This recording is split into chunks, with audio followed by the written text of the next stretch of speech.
T. I'm here with Nev, the man behind the blue wall. Nev, what's up?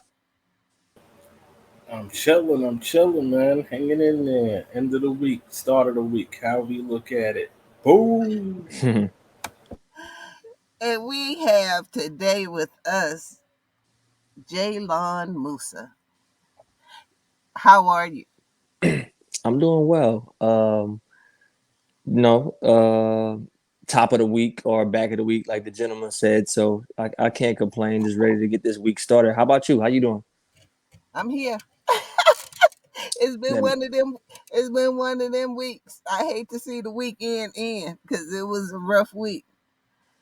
I know how that can be. Trust me, I So know how I that can needed be. this weekend, and it's been good Salute to that, then. already. So I'm just gonna start off. Where you from, and how does that impact the way that you make music? So I'm from a small town by the name of Cameron, Louisiana, but it's out on the outskirts of a city by the name of Lake Charles, Louisiana. That's where I'm from. Very country, right by the Gulf Coast. Literally, you can like walk to the Gulf of Mexico. Um, Mm, and and to be honest, the way that it affects my music, it's always I think it does blend well. mm-hmm.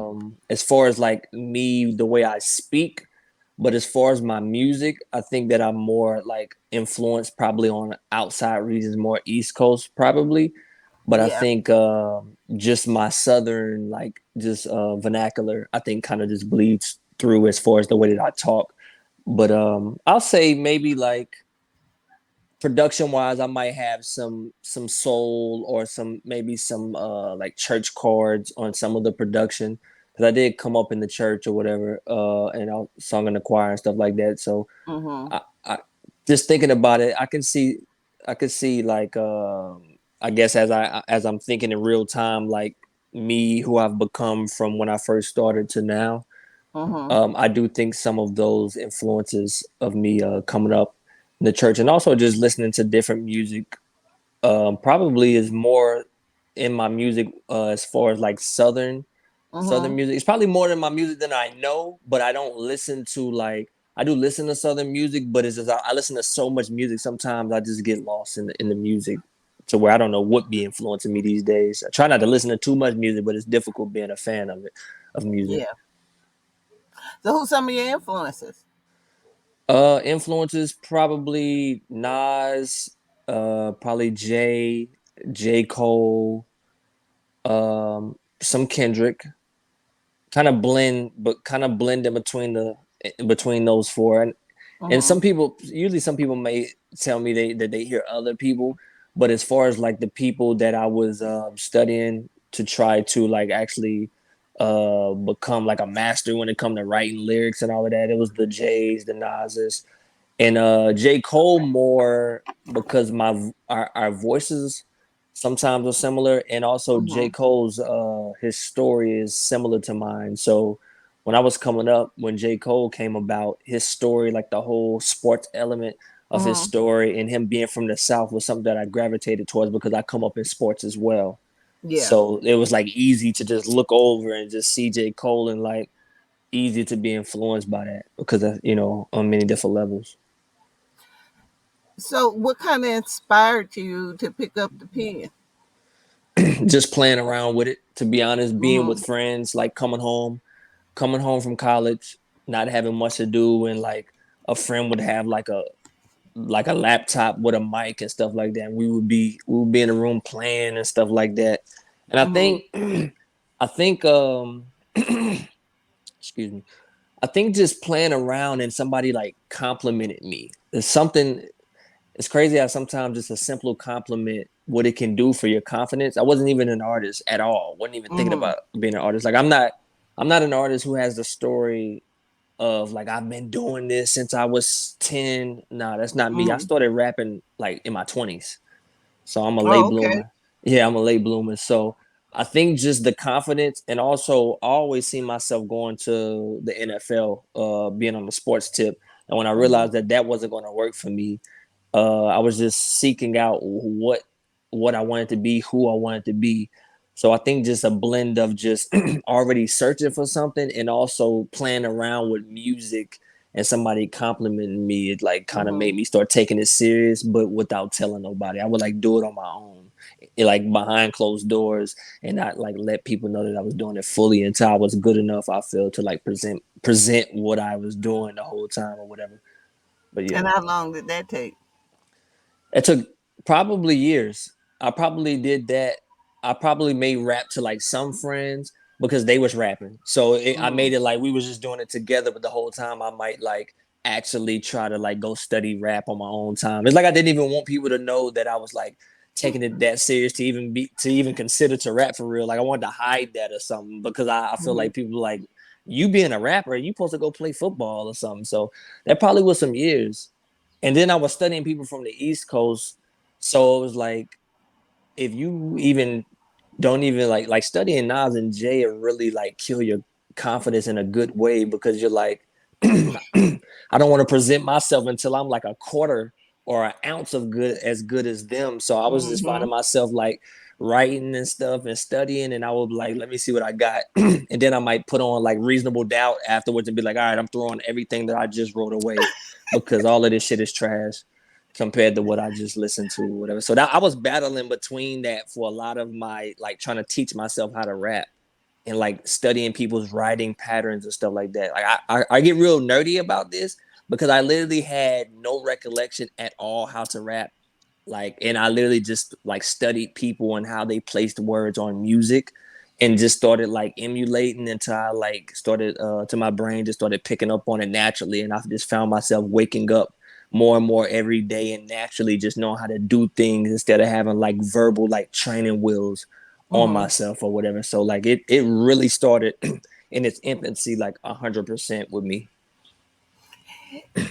So, when did you put out your?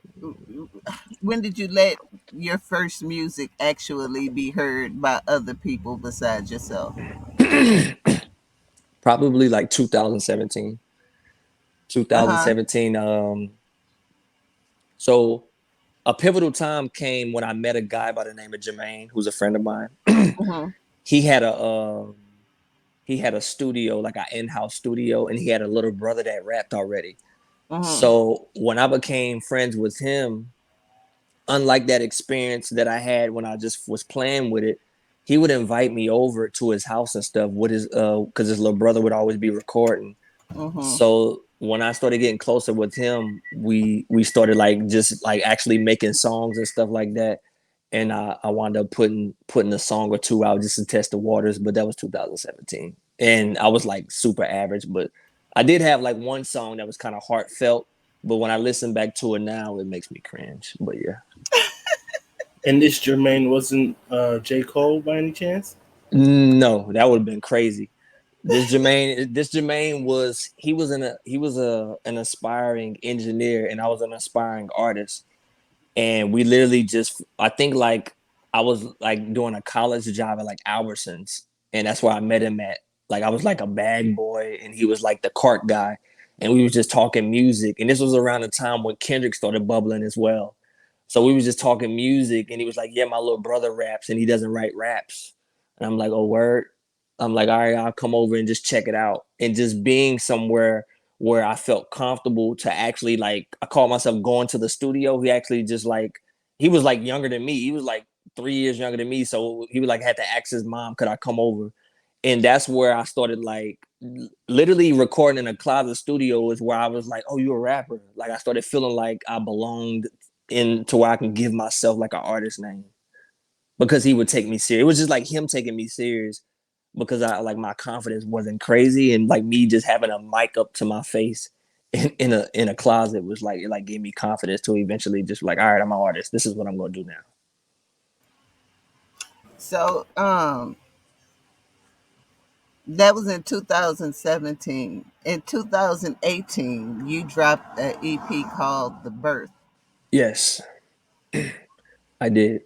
I I love that EP. I thought it was a perfect way to come out. it was created. What was your inspiration behind that, and what? Well, not only your inspiration, but how did that idea form? Because this was, I really love that EP. I appreciate that. It's crazy because the mix is horrible on that. You're literally hearing two kids in real time like try to learn how to mix and try to learn how to rap with that. So it's just like you're literally hearing the infancy of Jaylon Musa, the artist, and Mm-hmm. the inspiration came from literally me being born into hip hop. This is my coming out party. This is me presenting who I want to be into the world, and always like even when I was creating it, I didn't have the pressure of it being perfect. I knew that we were limited because I didn't have a lot of experience and he didn't have a lot of experience. But I was like, when we check back on this, this is going to be, it's going to showcase the growth. So that's why I named it the birth or whatever, just the beginning. Just kept it simple. As far as just the song numbers, it's like 7 records. I want to keep it short because I'm new. So what's somebody gonna click on a new dude for it? They're not gonna listen to 15 records from a new dude. So I'm like, let's just keep it short and concise. We had more records recorded for it, but I'm like, let's just pick out what we feel like is the best 7, and we we literally just put it out. That was actually right when I moved away from Louisiana, and I moved here to pursue music. So I was living in Los Angeles for like a year, discouraged, trying to find my way in Los Angeles. Getting here, the cost of living compared to Louisiana, so you got to get a job and stuff like that. And I remember just telling him, hey man, I think I want to fly home and record the project with you and just fly back. So I literally like went home, flew home without telling nobody. He was the only one that knew I was in the city. And literally we recorded that in his house, me, him, and his little brother. And I just flew back to Los Angeles and we literally just put it out. Cause I was here for like a year in Los Angeles, but I just was stagnant, and I couldn't find engineers that made me feel like how I was back at home. And I think that like discouraged me. And yeah, that's pretty much how the birth came about. Through turmoil and artistic just travel is pretty much how the birth found itself, I guess, within my mind and to the people that listen to it now. Yeah. So actually, if you hadn't have told me, I thought that was purposeful, Mm-hmm. because it went so well with the theme of the album. You know, the off mixing, and Not for real. Like it's really I like thought that was it's purposeful because it actually fit into the theme of the album. So I was like, okay, this is showing that I'm just starting out. This is yeah. me beginning. So I I thought that was actually a part of. Well, thank God you do. I hope other people think like that. Cause there's some songs just like, oh, this sounds better. Then the next song will be super loud or not just Yeah. crazy loud, but it'll be like up and down or whatever. But it's literally just people trying to figure their way out. It's literally just me and the engineer, like, hey, we can't afford to get this mixed by Dr. Dre, so we just gonna do it ourselves or something like that. I don't know. We didn't have no knowledge of I could have just saved up and just ran it to somewhere else, but we wanted the music to be out. We seen when you see like your peers and stuff putting music out and doing things, it makes you want to present yourself to the world that much more quicker. Like patience is a virtue. But in that situation, I was like, man, I done moved to LA and I ain't done nothing. I'm like, I'm coming home, we recording whatever we record and we putting it out. So So that happened in 2018, and then you became the BET Freestyle Friday champion. yeah. Um, did that EP catch their attention also? Not surprisingly, it kind of did, but it wasn't as much as I thought. Mm-hmm. I think just who I was then, from a younger artistic like point of view, I didn't Mm-hmm. really know how to capitalize off of that type of situation that I like when I won the BET thing. I actually remember like in real time, like talking to you right now. I actually remember thinking like I'm gonna do this after I just won this, and it wasn't. And now looking back, it's like that wasn't even the best idea.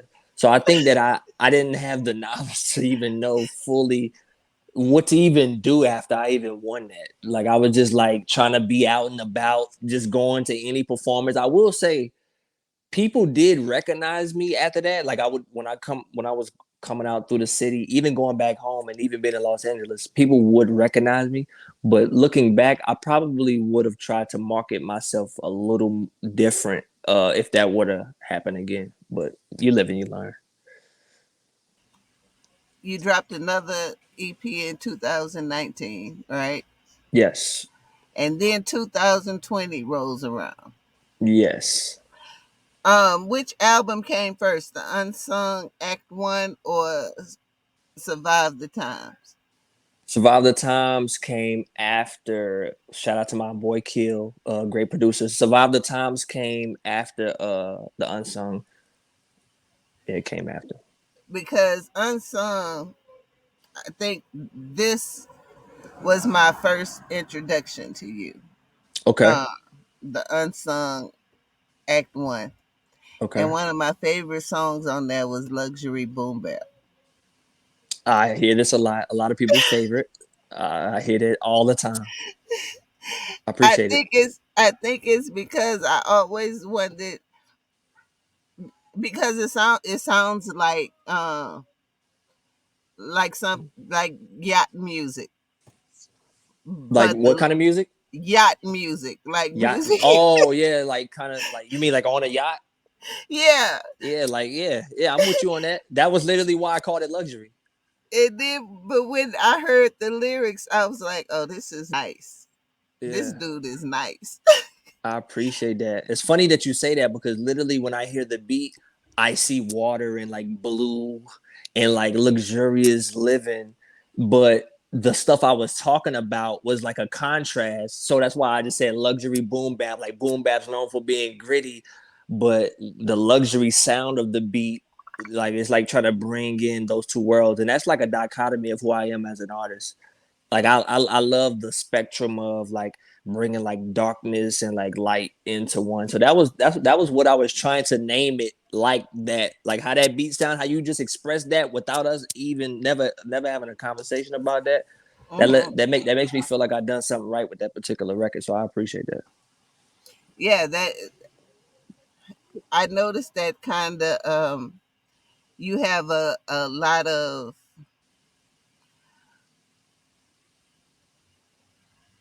of soulful beats. You know, a lot of a mix of gospel and soul. So, what was some of your musical influences outside of hip hop? Because I love the way you people seem. I don't know if you have input on what you want a beat to sound like, Mm-hmm. but whoever you have produce, whenever you have someone producing you, they seem to catch that part of you. One So, hundred who were percent. some of your influences outside of hip hop? I think just the gospel aspect. I think coming up as a child, just coming up in the church like that, the gospel aspect of it. When I hear that, I think that's what's bringing that out. Also, an artist that I didn't mention that's an influence of mine is Kanye, who is big into soul and like gospel, like samples and stuff like that. So I think that as well. But yeah, I come up in all of these stuff that you hearing, whether it's soul or gospel. I come up in that. I come up in those sounds as far as and then like I come up in Southern Baptist in the South. So you really gonna get real choirs, real instrumentation, like really, really. So I think even sometimes I think that I don't even try to even pick those beats, but I think that those beats like feel probably more home to me naturally, and I just get on them. I think also my voice, the texture of my voice sometimes sounds better over those, like on luxury boom bap. I'm just kind of just floating. I'm not really hollering or getting like super like technical. I'm just really just trying to just present with a smooth voice to where it sounds like how you in a car right now and there's like a sunset going on. You can just throw it on and just, you know what I'm saying, just ride to. So the luxury sound, I mean the soul sounds and stuff like that, I think just my vocals naturally just sound good over it. And I think I innately and consciously know that. And I sometimes I just go for those. Can't go wrong with soul and stuff like that, man. So you mentioned that you wanted to play sports. Um, what experience in your life happened that you feel like if it hadn't happened, you wouldn't be the artist you are today? Um, if so, I went to college to try to play football. If that would have worked out, I would not be an artist. I don't think it's not like 100% no, but this music that I'm doing is a result. I think like literally once I realized something that I've been dreaming for my whole life wasn't going to happen. That whole time I was trying to look for who Jaylon even was as a person because we come up in the South where football is very big. So I'm thinking I'm going to the NFL since I was 5 years old. So you telling a 19-year-old who finds out in a matter of a couple weeks your career, you know what I'm saying? You're not going to the NFL. You don't just the next week find out who you're gonna be, why you're gonna be, where you're gonna be, how you're gonna be. So that was a pretty dark time in my life, in trying to figure out who I was in society, who I was to people, period. Because one thing about when you coming up and you're a high school star, that's all people see you as.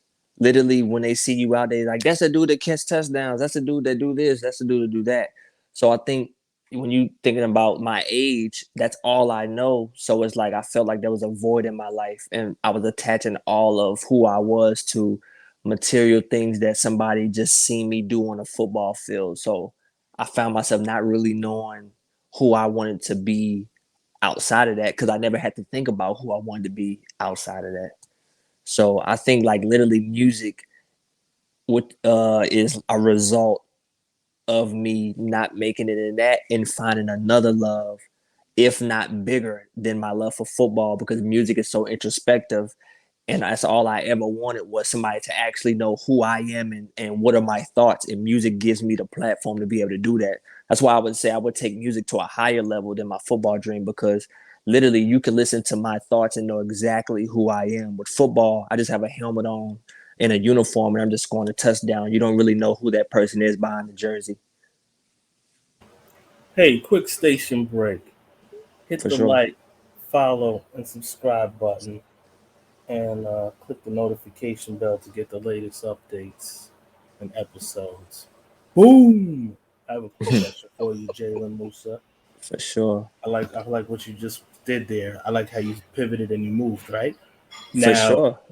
for the people out there, right? See, this becomes like the stereotypical thing, right? Sports, hip hop. I'm glad you found a different lane. What are some other things that you would pursue career wise or hobby wise if it wasn't music and or sports? What are some other interests or career paths you would have taken? That's a great question. I actually appreciate it. Boom!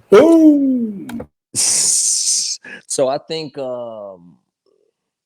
quietly, but not so quietly, activism. Very pro black.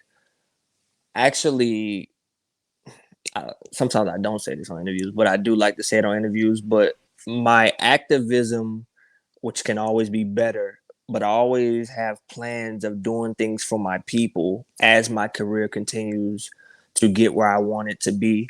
If you've been following me, some people don't know I actually have a connection to South Africa, even artists from there that I built relationships with because I want to try to bring black people globally like to some type of center ground. Doesn't matter if water is between us, we still need to understand that we're all black. So that's like one of my things that I'm trying to really really grow like the relationship with Africans all over the world. And it's interesting because man, in America, from a societal standpoint, our culture is so go get it, go get it, go get it that you'll find yourself putting everything else that you want to do kind of on the side because you're trying to conquer something so much. Like I put so much time into thinking music, being music, seeing music, listening to music, Tunnel vision. just tunnel vision that it's like work, work, work, work. And it's like you might have these other ones that are not so from a priority standpoint like up there, but you like have them like when this clicks, then I'm gonna bring this priority higher up, and when that one clicks, then I'm gonna do this higher up. But for the most part, I just keep like I have like real estate plans for like black neighborhoods and all of that type of stuff that I plan on doing, but it's like I keep it like on the side just to have like all of my priorities until like certain things happen to unlock other situations, so to speak. But activism is definitely something that I want to get more into. But for the most part now, I act my activist energy, it just spews out in the music more than me just actually like putting feet on the ground, because I'm always just just trying to figure things out as a black man in America. I can always be better though, for sure.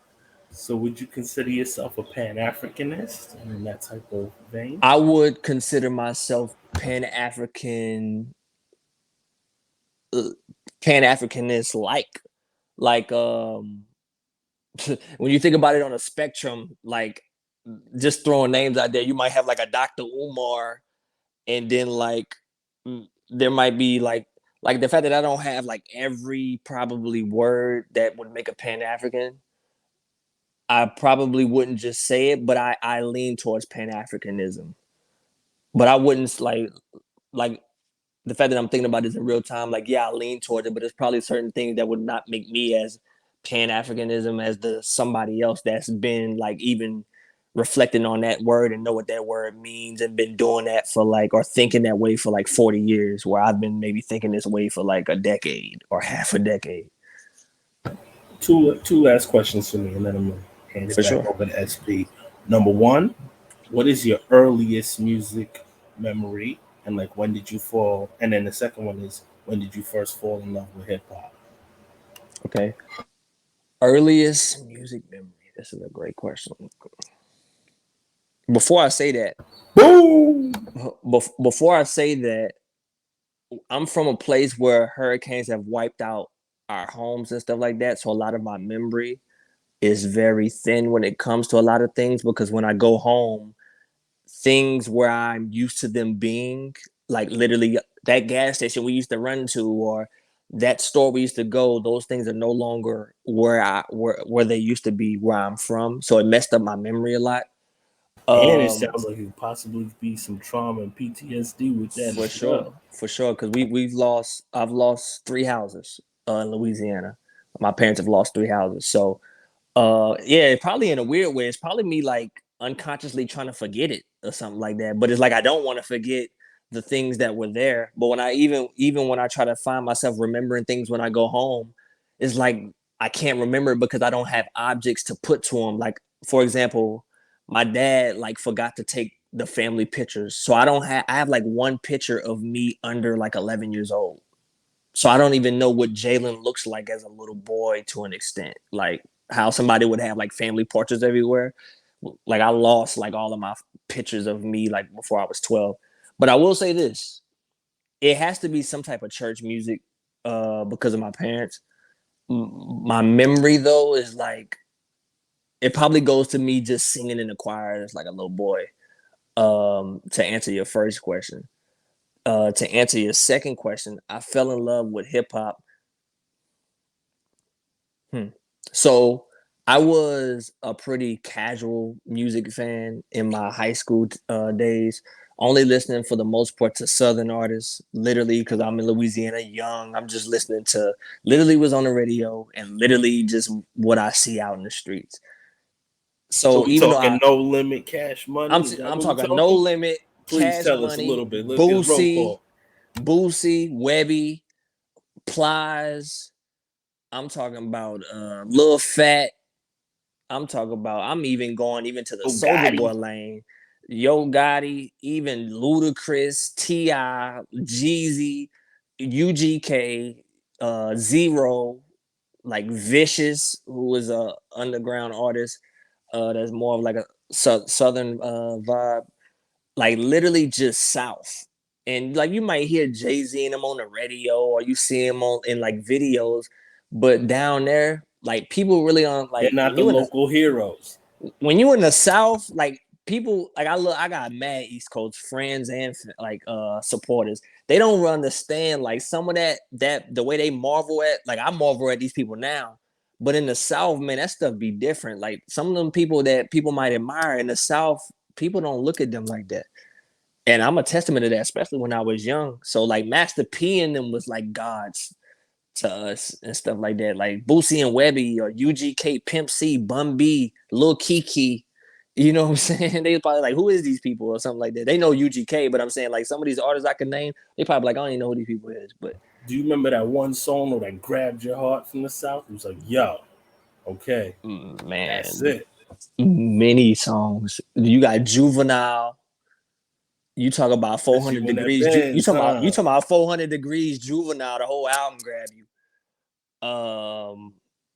I will say this: I did listen to Tupac when I was young. That was the only artist that like made it down there like that for me. I'm saying to where like as a kid seeing him on TV, I like stopped at the TV. Tupac might have been one of the only ones that was like it just like the pain just bounced off of the screen to And he where it's like I'm gonna check this transcended. out. Yeah, it just I literally think, like it don't matter where you at. yeah, I think the West Coast made it. Like we had a lot of NWA because of the cause. We had Yeah, a, we had a lot of Ice Cube and right. Ice T See, Snoop. because I we wasn't kind of hearing none of vibed that. with them. I wasn't see. I will say this: Snoop signing to No Limit was a thing. Like him signing to No Limit did kind of introduce me more to Snoop. Tupac was a superstar when I was a kid, so it was like it really bled off. I will say this: I fell in love with hip hop when I was trying to learn how to write hip hop. That's when my true love. So when I was studying the Nas's, the J's, that's when I truly fell in love with it because I was able to understand it from a creative standpoint and understanding how difficult but how beautiful this art form is at the same time. So that's when I really like grew my love for it, like on a whole nother level to where I would like get emotional writing lyrics sometimes because it's like I'm like, oh, this is how they did this. This is how they like made their syllables land like on some nerdy shit. I was literally like having moments where I'm in the house like jumping up like a nigga just caught an alley because I just did a transition that Nas just did with his words on Illmatic because I've been studying them for 6 months or Jay doing something unreasonable doubt. I just did my own like rendition of what that is and I literally be like high fiving myself. Like that's when I truly fell in love with hip hop when I was trying to create hip hop. So the craftsmanship and the skills and the penmanship, Exactly. poetics. Yes, that's when I truly fell in love with it. Nothing like it, by the way. I be trying to recreate that feeling forever, and it's nothing like when I first fell in love with that. So,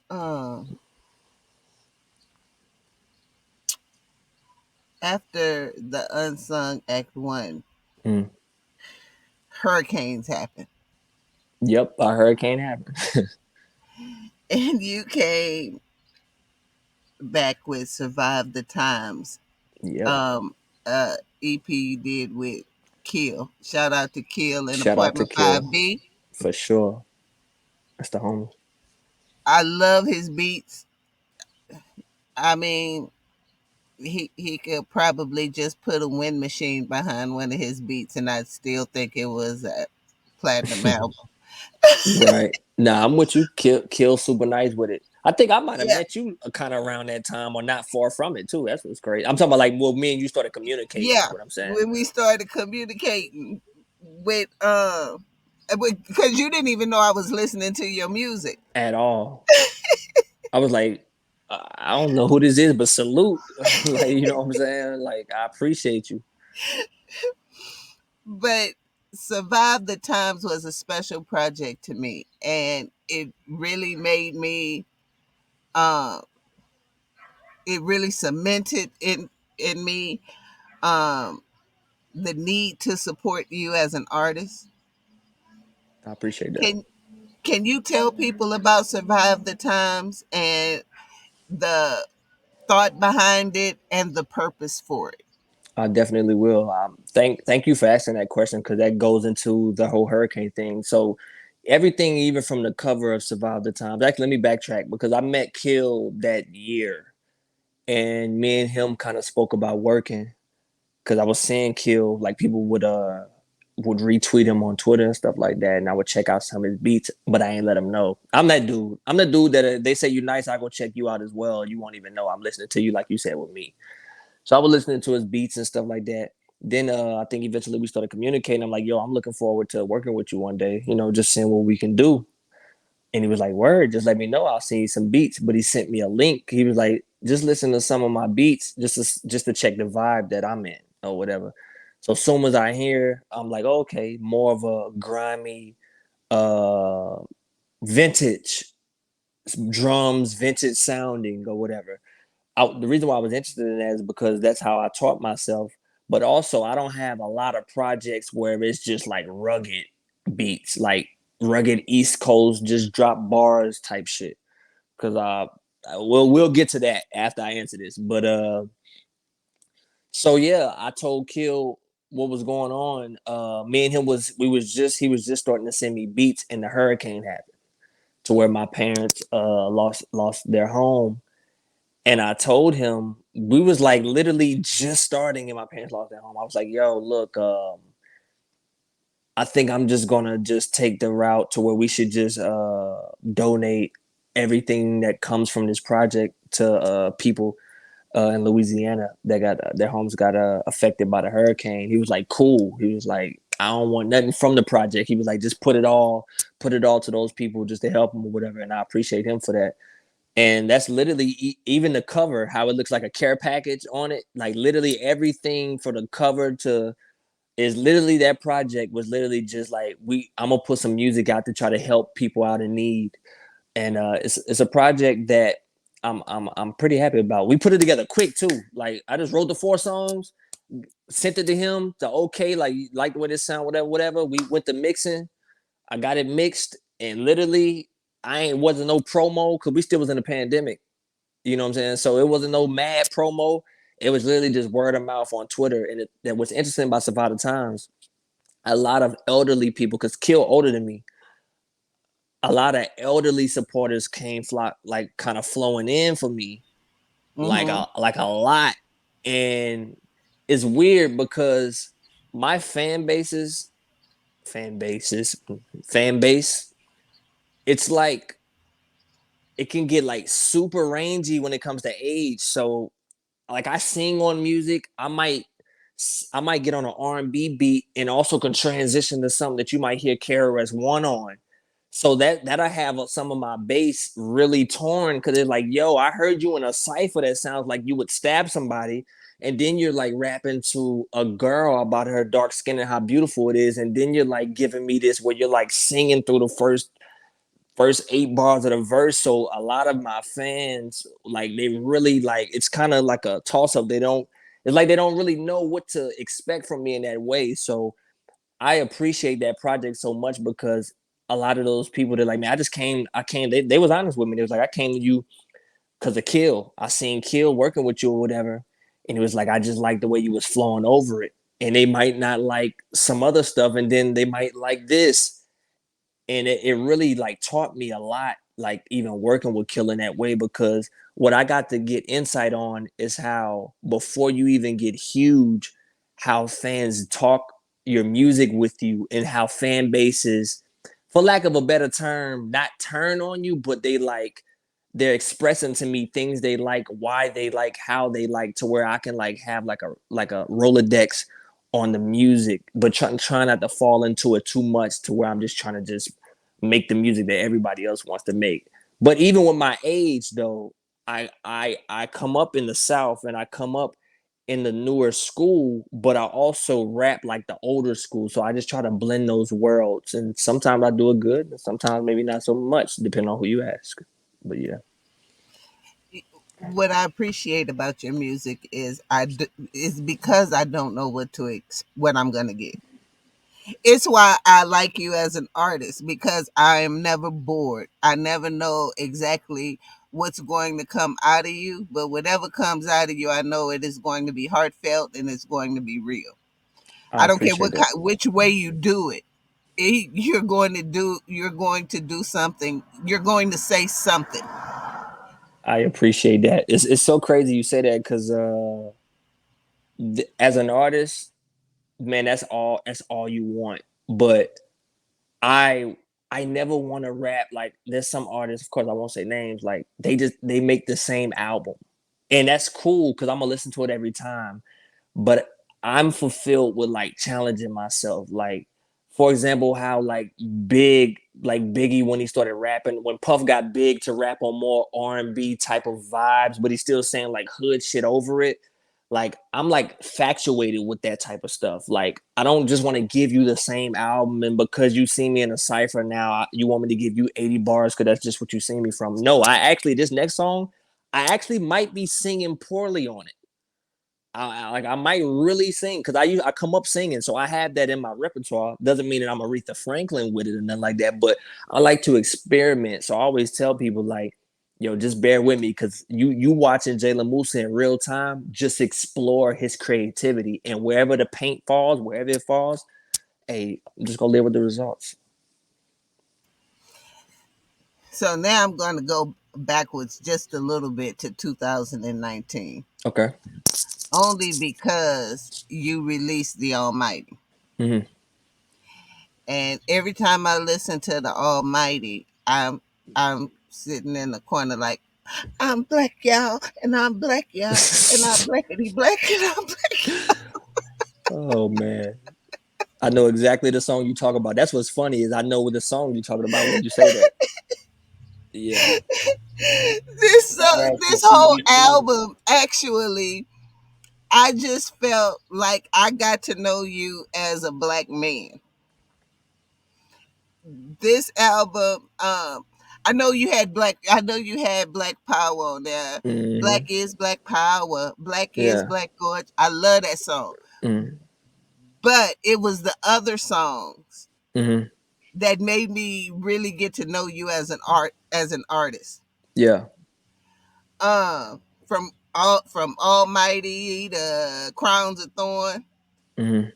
of Thorns. Mm-hmm. Crown of Thorns is special. What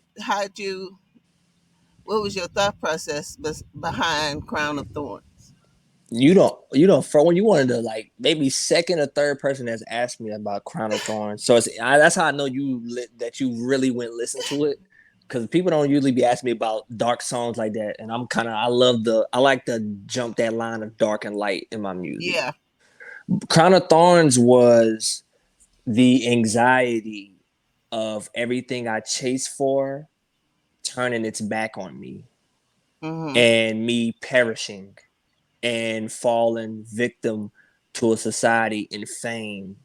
And literally, the Queen, Red Sun, shout out to her. I had her to sing from I'm about to mess this word up, but it's like omniscient, omniscience, of course, like a God figure. So I Omniscient, had, omnipotent. yeah, that word. Excuse me, I but believe. No, yeah, no, omniscient or omnipotent. okay, that's cool. Whatever, I ain't gonna try to say it I no more. love that. That was But funny. yeah, He said whatever he said. Wait, yeah. sorry. Say what you're asking. Is it like all knowing or all seeing or So omniscient? And you have so omnipresent. yes. So what Yeah, I and have, omnipotent. yeah. So Which what one are I you? Which had, is that three? whatever the God figure is like I wanted her perspective to be from a God figure of like warning me as a person. I like to do that a lot. I like my hooks to speak to me and I address my hooks in the verses. I like to do that a lot. So that song is literally just Jaylon Musa projecting eventually becoming a star and just the hook is telling me, yeah, this is what you may have prayed for, but are you ready for this? Are you ready for this fame? Are you ready for those lights? Are you ready for the critics? Are you ready for what comes with that? Because if you're not, you can burn metaphorically. You know what I'm saying? You can burn up in this game, and this game can turn you inside out, and everything that you worked for literally compromises you from a moral standpoint, from a personal standpoint. So that song was just pretty much like literally a warning of, yeah, this is what you want, but you better make sure this is what you want because if you can't handle it, yeah, you're gonna perish. So that's literally the crown of thorns concept Like a moth to the flame, burned by the for sure, fire. For sure, 100%, Kid Icarus. for sure. or But Janet yeah, Jackson, depend on how old you are. I ain't mad at it. I don't know which song you talk about, but Like a That's moth the way to the love flame, goes. burned by the fire. oh yeah, yeah, Yeah, yeah. yeah, that's the Like, joint. yeah. Even in the record, I'm like screaming on some of it. Like if you listening to like, it's like I'm like hollering, trying to like holler through my problems. Mm-hmm. Because I have like the duality of Jaylon Musa is literally like I'm gonna continue to say the dark and light of who I am.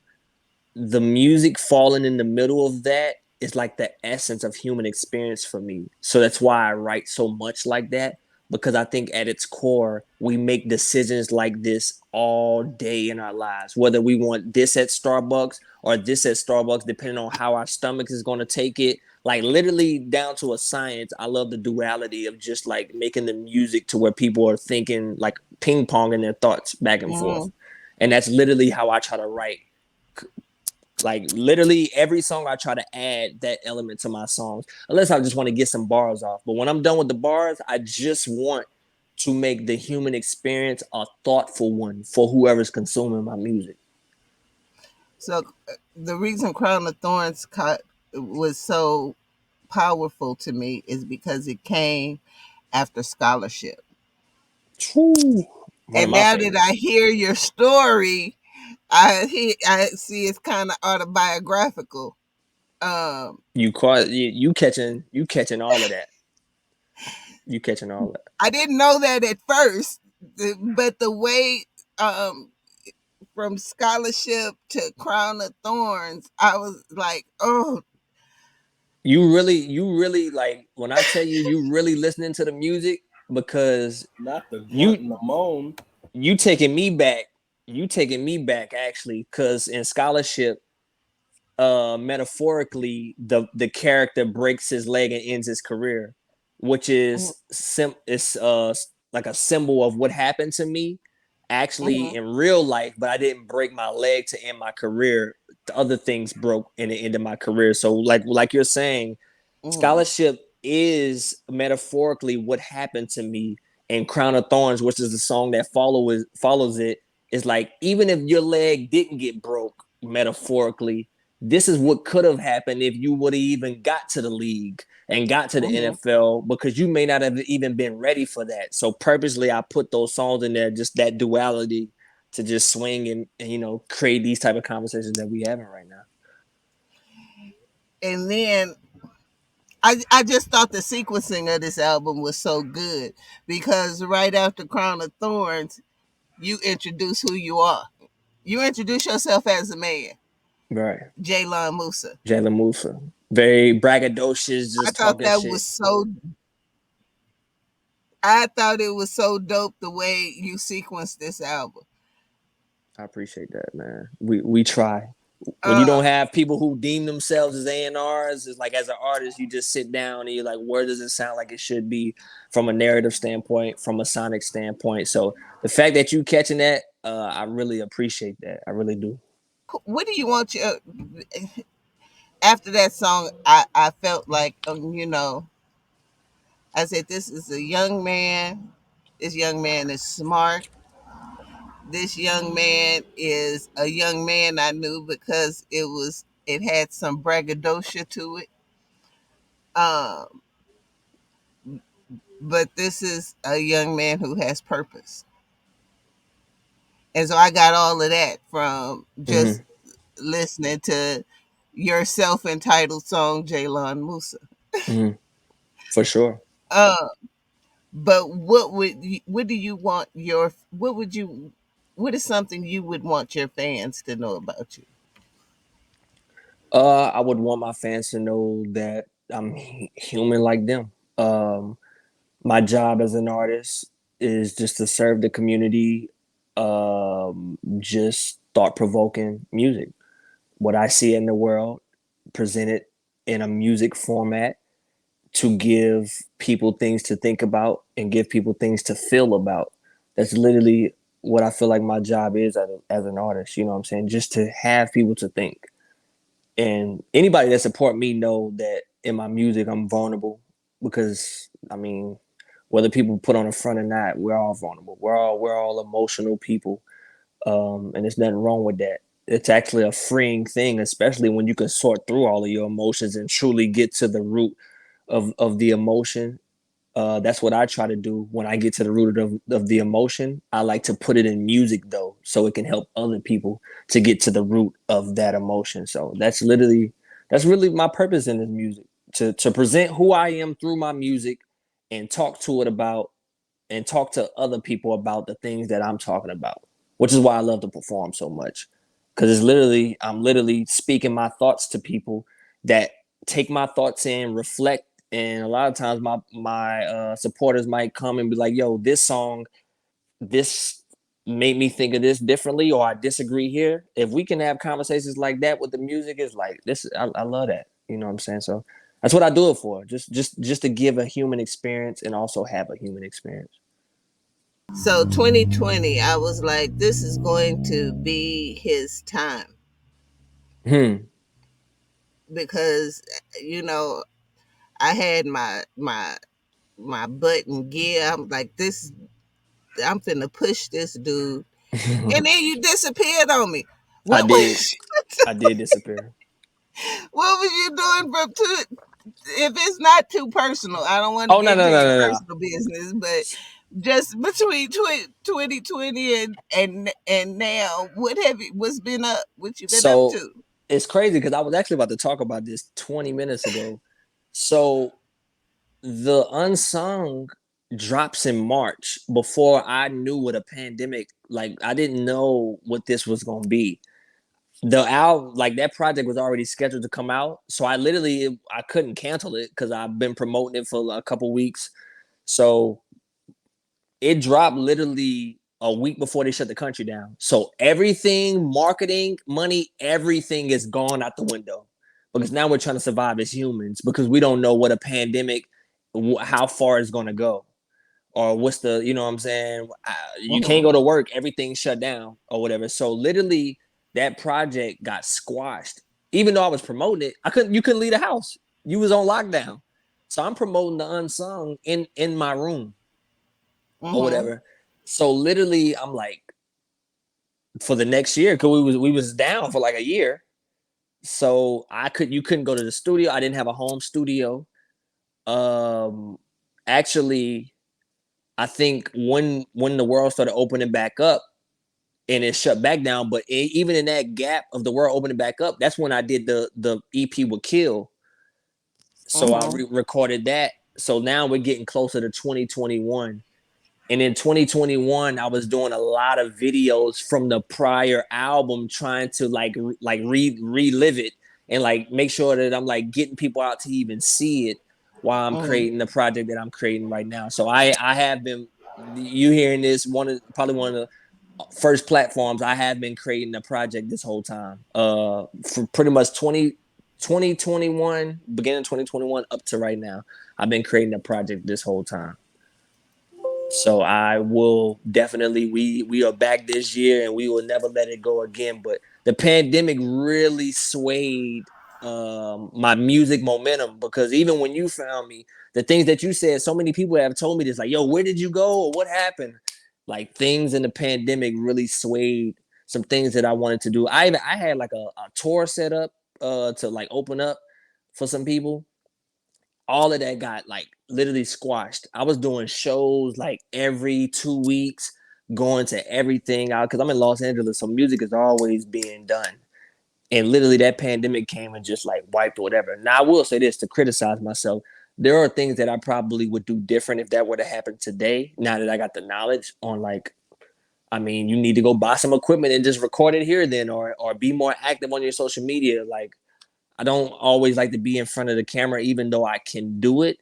But a lot of people on my team do tell me like you have to be out more and like be at least tell people what you're doing. Do a live where you're in the studio cooking up instead of being this mysterious man. Like I'm acting like Kendrick without the fame or some shit. You know what I'm saying? Like who am I? I shouldn't even be doing that. But I am working on a project and it will be out this year. I'm probably gonna get it over to y'all when it's done. I'll probably get it over to y'all before it even dropped. But yeah, I've been working on music this whole time, literally. because I actually miss your tweets because they're always so thoughtful, and it was so much. It's so much has happened. Because you're I love what I love about you is you are unapologetically black. Oh, gotta be. And And protect the black woman. That's law. exactly. That's law number one. And so I'm always looking to hear what you have to say about certain situations. And then I was like, he's just gone. Where he go? It's so crazy because you've literally like the 10th person. Like there's been supporters of mine like, yo, do you still do music? And I'm like, bro, I'm telling you, it's gonna be worth the wait. But a project is coming this year, and it will not be no 4-song project. I'm coming like I'm gonna make up. It's crazy because literally I thought about this yesterday. I'm like, man, I gotta apologize. It's like I just feel the need to, but it's gonna be worth the wait. I It's promise. gonna be the double CD, the Wu Tang forever, Jaylon The Musa forever. the Wu Tang forever probably won't be a double disc, but I will say the content in which I've been working on, even since the beginning of the pandemic, even when the unsung drop, I've been working on music even after that drop, and literally up to this time. All of it won't be all in one project. I'll like disperse it out differently, but a project is coming. I'm literally probably 80 to 85% done writing it. So like there's a project coming this year. And I ain't never taking no break like this again, by the way. Ever again. Well, we appreciate that. For sure, for sure. I need to go back to doing my freestyle. I used to usually when I take breaks like this, I used to Yeah. just like freestyle on people beats just to be in front of people. Like I should start back doing that, maybe. Just to Yeah. get some shit off. Uh, so you mentioned you had shows you were going to open for. Who would you like to open for? That's a, If you could open for anyone. everybody I like. Let me see. I would like to open for Kendrick. I would like to open for Cole. I would like to open for Nas. I've actually opened for Sky Zoo before. Um, I've opened for Omen from Dreamville. Um, I would like to open for. I don't know if y'all know No Name for Chicago. I would like to open for No Name. I would like to open for Saba. Love No Name. I love No Name. I would like. I'll talk this whole mic off if you talk like who I would like to open for. I would like to open for Wayne. I would like to open for man. It wouldn't even stop. Just even thinking about it. There's too many people, but that is I will say this: when the music is ready, I will be trying to open for all of these artists that I just named, and more that I'm forgetting about because I feel like I've been cheating myself and my supporters because people have been riding for me so much, but so many more people don't even know who I am. So they're like, "Who is this dude you talking about that don't even be on the internet?" And it's like I be feeling bad that like my supporters be like supporting me to people and they like this nigga ain't even active. I'm like, all It's right, a bro. myth. He's a myth. He's a ghost. It's like The Batman. I Phantom. feel like it's like Is he real? I'm a lame Batman because I really ain't saving the world out here. I really could Mm. be doing more. I could be doing like critiquing myself. I really could be doing more. So I'm gonna take that accountability and I'm gonna just call it laziness. That's what I'm gonna call it because I can't keep doing that. I give myself outs, but I just need to Mm. do what I need to do. But real talk, Jalen, I'm not trying to like enable you or Nah, for sure. let you whatever, but 95%, right? SP or 99% of the people that have come on here have said that, right? The artists have said we could have Yeah. done more. We should. I'm talking about cats from back in the day, golden era, current, new school. They Mm-hmm. all say that we could have done more with opportunity. We should have done more. So I don't know. I think that's kind of a common thing, straight up. Nah, I feel what you're saying. It's like no matter where you are, you're gonna always feel like you could have done more. I will say like actually being active is how somebody like SP even found me though. So that's where mine is coming from. Like even when I didn't have music to put out because I want to hold it for a specific reason, I would just hop on somebody beat and just put the phone up in front of me and literally play the beat on side me like we doing right now, kill a beat and do this weekly. I used to freestyle like every week for a year straight. People that know me, I used to do that all day, and I like even stopped doing that as much. But that's what it was even growing my base from the outside looking in, and it was giving like my supporters like something to show somebody like, yo, he can just jump on whatever. He can get on a Drake beat, KRS One beat. Like I took pride in being able to do that, and I think like with the pandemic and like life, like people don't speak to it. Like life after the pandemic, it's really different. You like a lot of people are trying to get back on their feet, but the artist me definitely yearns for just being more active because hip hop is a beautiful thing, and I'm happier when I'm doing music and being out in front of the camera too. So it's just like yes, I think I just need to work on that a little bit. I'm gonna tighten that up. I'm gonna get that right. What's the last project you listened to completely from beginning to end? Last project I listened to completely by an artist that I don't even remember his name. And I can't even. So on my off time, I seek like talent that people haven't heard of.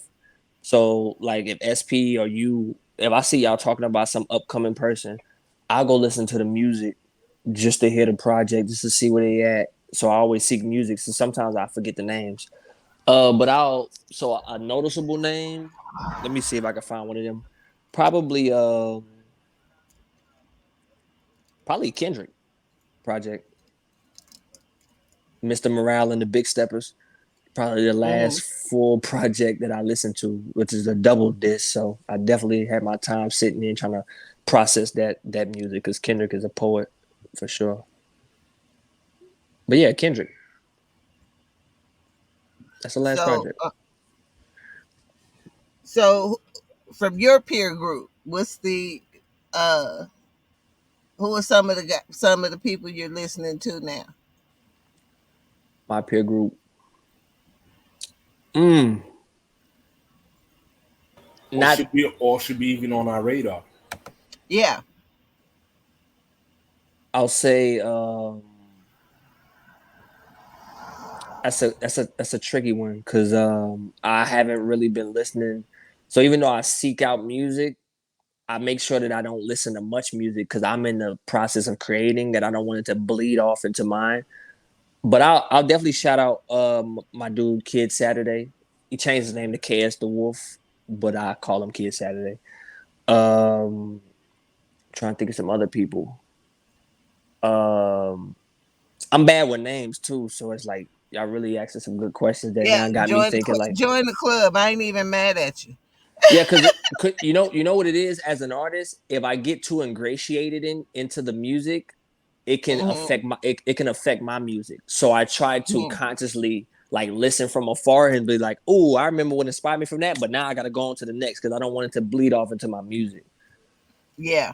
or whatever. So Yeah, I that's get why that. While I you try to be like that. creating, it's a lot of people that don't listen to rap when they're creating. Right.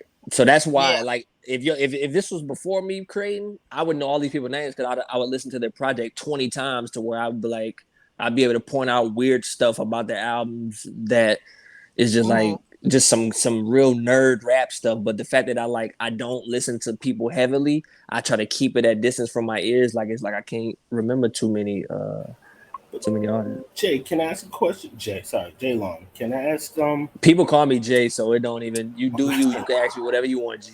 I wanna thank you, G. You know what? I wanna ask something with that because I hear that often from Okay. even before doing this podcast. I don't listen to this because it bleeds in. Now I'm into the psychology field and right and all that mental health. Mm-hmm. What do you think it is about that it's hard for people to separate and get influenced so much when they are in it? Because like you said, I'm me. I'm an individual. I do me. I don't know if you said that, but like you seem like you're in your own lane, right? Mm-hmm. How come it's hard for people to set boundaries and not let this stuff come in and bleed in when they are creating, when they are so much who they are? You know what I mean? Like how is it possible? Because I do hear it from most artists. The same thing again. They say I don't listen to X, Y, and Z, but I'm like, why not? It's almost like they lose a piece of being a fan by it all. Mm. And sometimes I think you can lose the pulse of what's going on when you do that. But again, I'm Right. just an outsider. I'm not an artist. So No, it's a good question. So when I say that I go in and listen and bounce, that's for pulse reasons. So when you say lose the pulse, that's actually why I do it briefly, to keep some type of feel on what the pulse is. Now going back to initially what you were stating in the beginning of the question. So of course it's possible, but music leaks into the subconscious. So it's not even in our control when you're listening to certain things. It'll bleed into your subconscious to where you'll just find yourself, you'll create two or three songs without even knowing until you hear back and be like, damn, this sound like some shit I heard a month ago.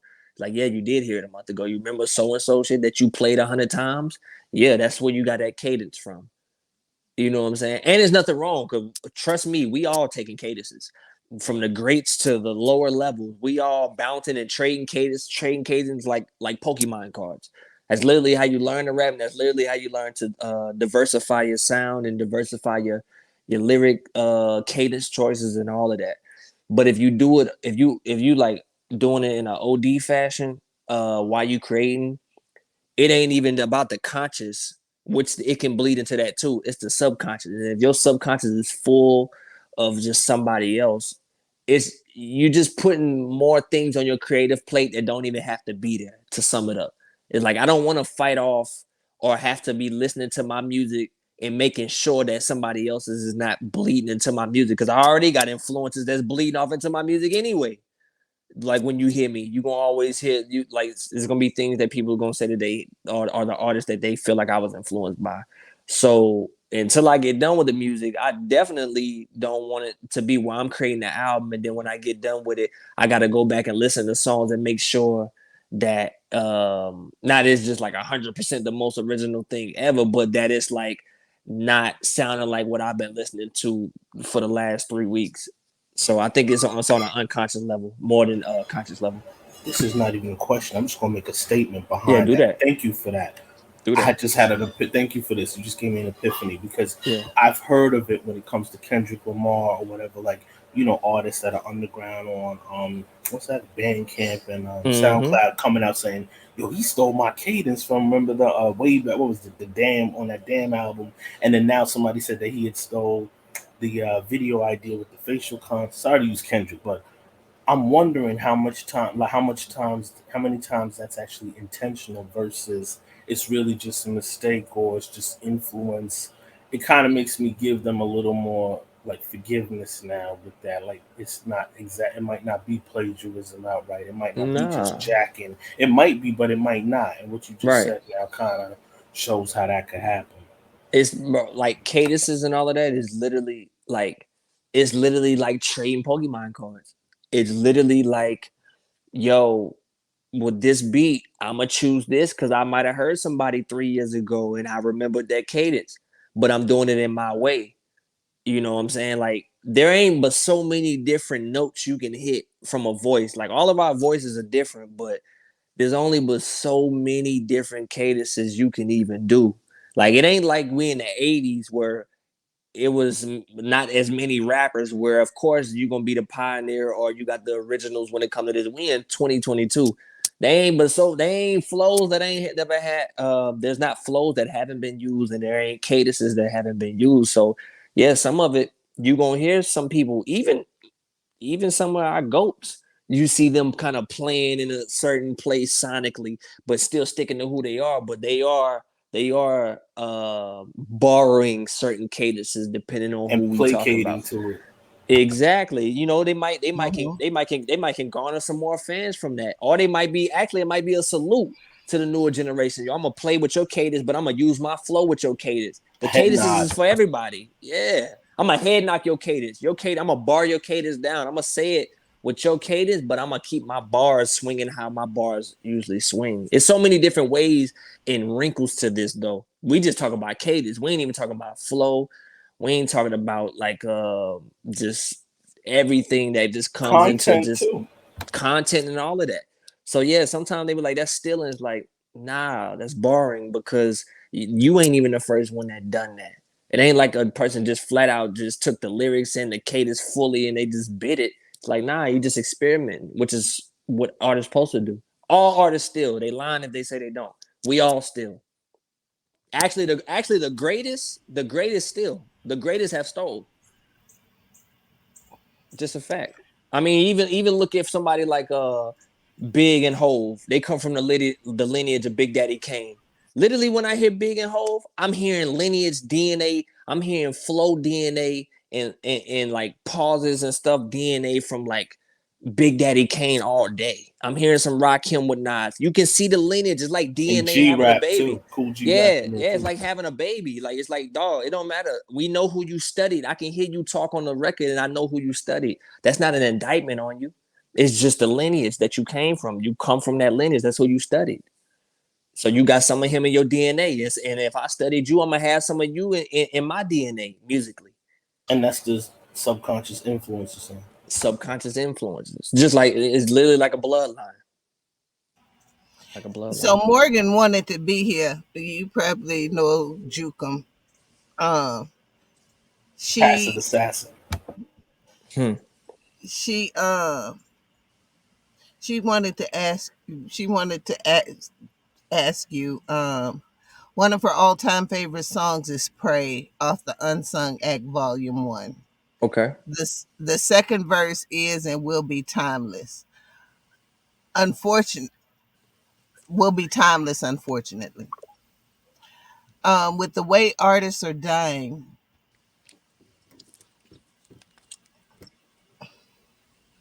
with the way artists are dying, what do we need to do to stop the cycle? It's a hell of a question. It's funny. I just looked in the chat. Somebody told y'all to tell me to get some tea. That's funny as shit. But because I definitely need some tea. I don't know what's going on in my voice. But yeah, I think I that need a cup of tea. nah, for real. It's crazy. But that's a real tough question. Very layered question because I think the way that artists are dying today is an issue that can clearly be tied back to white supremacy. But even in the spectrum on the other side of us wanting to take some accountability for the things that we are doing to each other. So I'm gonna choose to go into us taking ourselves accountable or at least attempting to, because we do know like the self-hatred thing and where that comes from and coming through slavery and us being taught to hate one another and us killing each other just being a result of that. But this question is something that I toss and turn with at night artistically, even writing music, because it's one of our biggest black eyes on our culture of the way that we kill each other and the way that we do each other. Easy things to say is like education and the way people are raised, or like people try to they might give a religious opinion. There's so many ways you can try to tackle it, but the core of this is just self-hatred. It's self-hatred that's been instilled, I think, early on, to where killing is a result. And I really don't have an answer for it. Like I say I try to come up with answers with this type of stuff all the time because I do see myself eventually being in a position where I'm gonna be on a huge platform and somebody's gonna ask me that and I'm gonna be stuck. Like I'm always stuck because it's like we're in a society to where killing is already popular. Death is so lucrative. Like when you think of America, it's And very lucrative. normalized. It's very, very normalized and lucrative to kill. We're very gun happy, very movie gun happy too. Like the hero shooting people 1,000 times. That stuff enters into the subconscious. Video games. Video games of shooting and decapitating somebody, and the kid literally leaves the video game and go eat a bowl of cereal after he just seen a video game guy get his head chopped off. You know what I'm saying? So when you're dealing with that type of stuff, and also add to like the 400 years of trauma that we already got, it's like we're trying to fight a war and trying to heal at the same time. So it's like we running in place. It's like per hill, per war, per hill, per scar, per hill, per scar. And I'll say this, and I be telling people, I really feel like we integrated too early in America.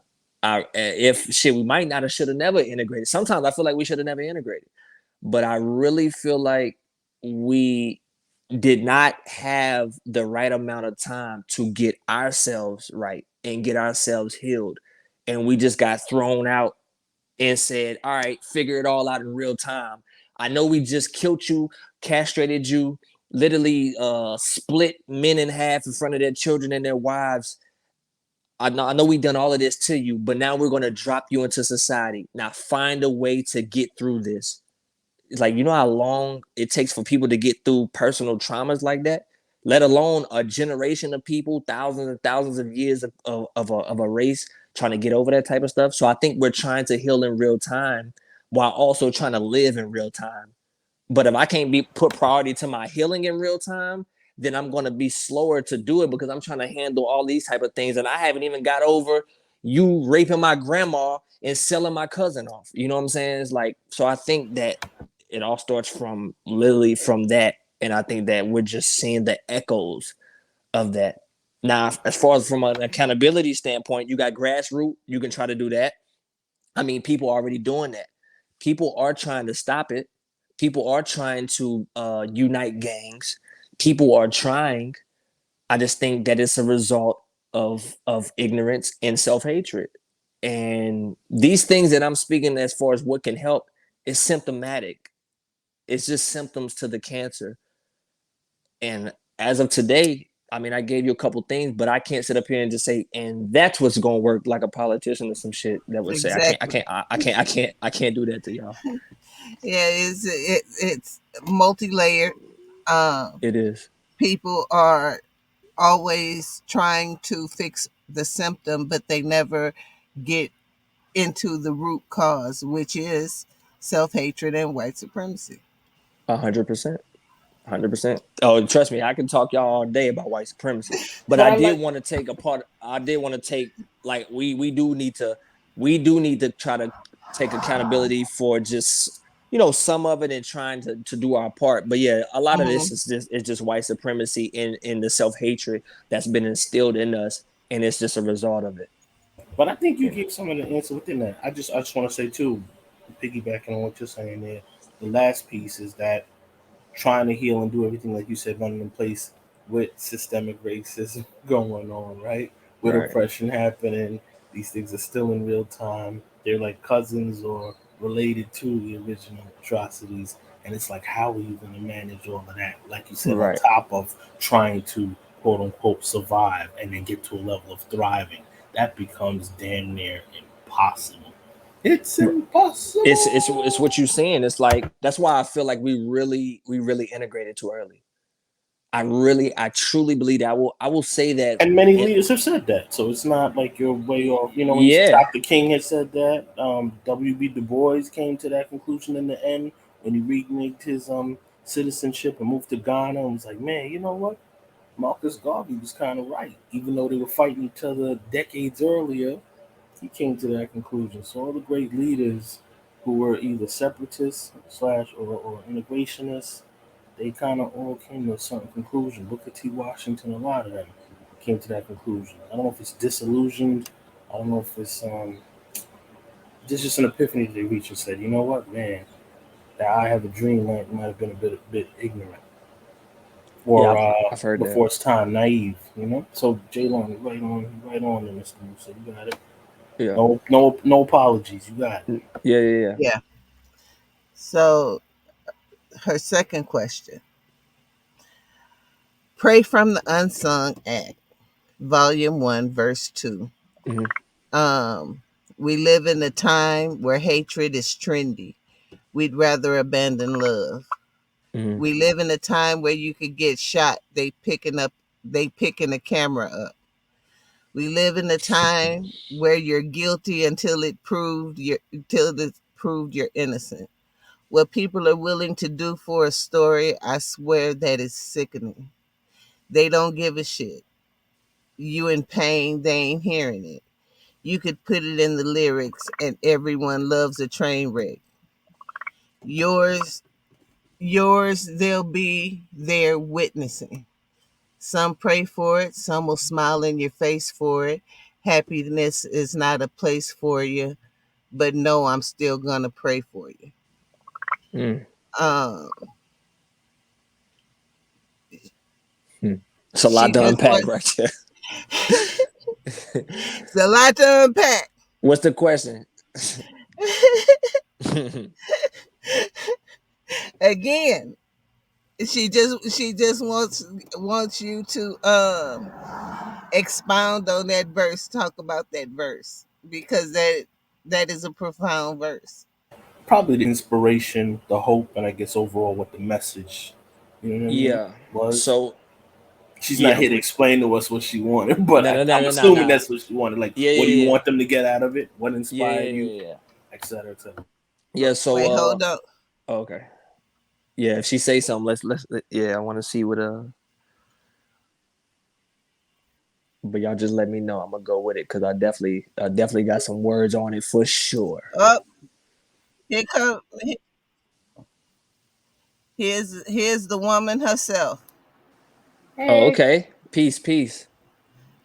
yeah. So, basically, my question was just like those lyrics are they seem to just nothing changes. Like that's still happening and will continue happening. Um, how would I put that? Everything needs to be taped. Everything needs to be documented, and no one's happy. Or if you are happy, like someone always wants to bring you down, and then it's like everyone just preys on your downfall, right? So my question sort of was with that verse and that song in general was like what were you hoping that your audience would take from that, and then how could we help change? Yes. Appreciate that question. So that song was wrote prior to or maybe around the time that Nipsey Hussle was murdered. And I seen from Nipsey to Mac Miller to Pop Smoke to Kobe, Mm-hmm. how Kobe's family found out on the internet, you know what I'm saying? And all social media just being used in a vile way to pass information. And I was just sitting there thinking, man, if something happened to me, it would be on camera. And no matter how great of a person that I've been to anybody, that's what still trumpet of somebody posting a video first Mm-hmm. or trying to get clicks with it. And it really made me angry when it came to it. It made me angry, it made me sad, it made me a lot of things. I was dealing with just seeing that Nipsey Hussle situation was very traumatic for me as a black man. And that's literally what it was. It was a shot at the culture in which we live in today. Social media culture of anything that happened, let's just post it. Let's talk about it. Which is why even in the hook, I'm speaking about the greats, some of the greats that even came even before Mm-hmm. them. And when anything happened with Michael Jackson, Prince, or whatever, it's like Michael Jackson died, and people saying negative things, people saying positive things, people calling them this and calling them that. It's like people can't even rest. You know what I'm saying? And it's like I'm looking at it like, so in the hook I say, and I pray, or am I pray? Mm-hmm. To play on the pray and the pray. Because it's like it seems like no matter how much good you do, if your demise comes in a car crash fashion, people will be there to talk about it. People will be there to witness it. People will be there to just document it and put it out. No matter, not even regarding your family, they don't even think about the disrespect aspect of it or Right. nothing like that. So I think that I think it was just really like just holding a mirror up and just showing people that's listening to it like this is the world in which we live in. Do you know that we live in it?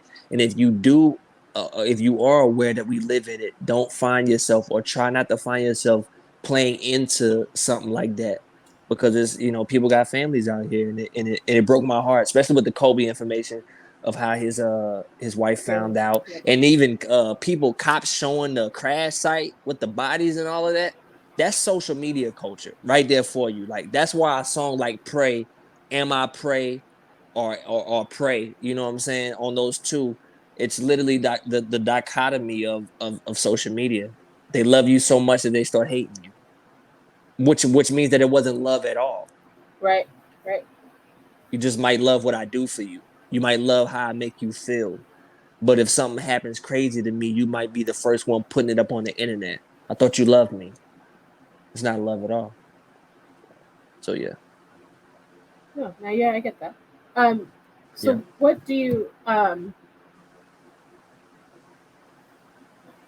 outside of your music? What do you do? Like, what do you do outside of music? Like life outside of music? Literally read read books or listen to audiobooks, spend time with family. Um Used to play chess more. Don't really have my chess partners around because I live in Los Angeles. I'm from Louisiana. Um I try to keep things simple. Family time and just music. I might go out and hear music. That's actually some music involved, but it's not to do with me actually. Right. It's just like going to have an experience like a fan. But yeah, for the most part, just trying to consume information. I might listen to old speeches from some of our older heroes, our ancestors. Hmm. I like to intake information on my off time. To where hopefully, but sometimes I'm like on social media too much, which is why I kind of have my breaks. But for the most part, on my off time, I'm trying to just ingest ingest information to present in my music. Everything falls back to me like bringing something back to music.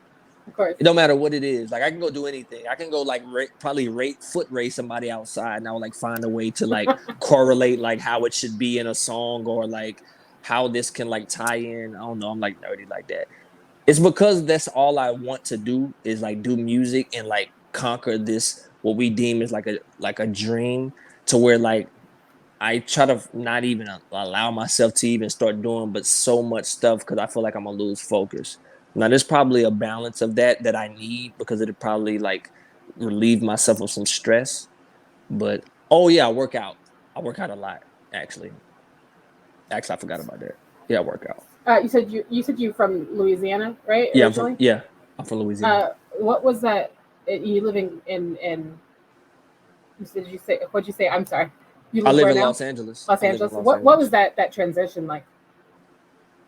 Probably the hardest thing, probably the biggest challenge of my life was moving here. Um, Me and my significant other, she's an artist as well. We literally just packed up our vehicles and literally drove here with like not an amount of money that we would have thought it would have needed, that we thought that we would have needed. It was not that number. Like moving from Louisiana, cost of living to Los Angeles is nowhere in the same ballpark. So that transition was literally, we had our doubts. You have your insecurities on if you're going to go here and make it, or are you just going to go back home and be seen as a failure? Like all of those thoughts is what comes through. So you spend a lot of lonely time, just questioning yourself. You're trying to be confident, but when you're not around a place where there's supporters around you, like Right. a mom or dad, a cousin, somebody that like pat you on the back, which is sometimes not the greatest because it can enable like behavior to where you're not strong enough to get through things. So it's like trying to find that balance of keeping your mental health like balanced, but it doesn't always happen like we would wish it would. So yeah, How that are was a the crazy time. um like culturally? How are there any differences, similarities, or just in general even between the Diff- two uh, places? Between oh New yeah. Orleans and Los Angeles, like what are some of the pros and cons and Well, I'm similarities and differences? I'm from Lake Charles. I gotta tell you that because people think New Orleans when they think Louisiana. Sorry, I'm from. my bad. Respect. Nah, you good. I'm playing with you. But oh yeah, this like literally night and day. First and foremost, the food here is not even close when it comes to Louisiana. That's number Yes, the one. Oh, you're saying in California it's much better? Yeah, not much better. No, I'm just Yeah, playing. yeah, That Roscoe's fried chicken just can't compare to that Louis, yeah, right? hell no. I could I'm take you playing. to a random house in Louisiana and it'd be better than Oh, I Roscoe's. know. But No, I can imagine. I heard yeah, Louisiana. That's what it's known for, the food, man. yeah, it's like the probably the best. I It's gotta the go best there cooking one day. state. But yeah, It's like that they forgot what seasoning was. nah, for Where real, for real. L.A.? Oh, you saying like they go overboard? They just go on out, go all out. Now in California, they just Oh, forgot what seasoning was. Yeah, my Cali bad, We crazy. want to Jaylon. taste the tomato. Well, we don't. Nah, My bad, Jaylon. Sorry to cut you off. My bad. nah. Y'all Continue, good. continue with similarities, differences, Yeah, the pros and cons. My bad. similar. So you got food. Of course, you got vernacular, like the way that we talk. More heavy on the vowels in Louisiana. People, I tell people, don't look at me. I do have very Louisiana intricacies in my speech, but a lot of people think I'm from the East Coast because of my influences, and I come up listening to these type of music, this type of music. So I do still have it, but it's like it's different. Probably some other things.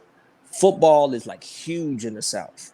Like I know they got like USC and all of that, UCLA. Like down here, down where I'm from, is like powerhouse football, like super powerhouse. So you got that.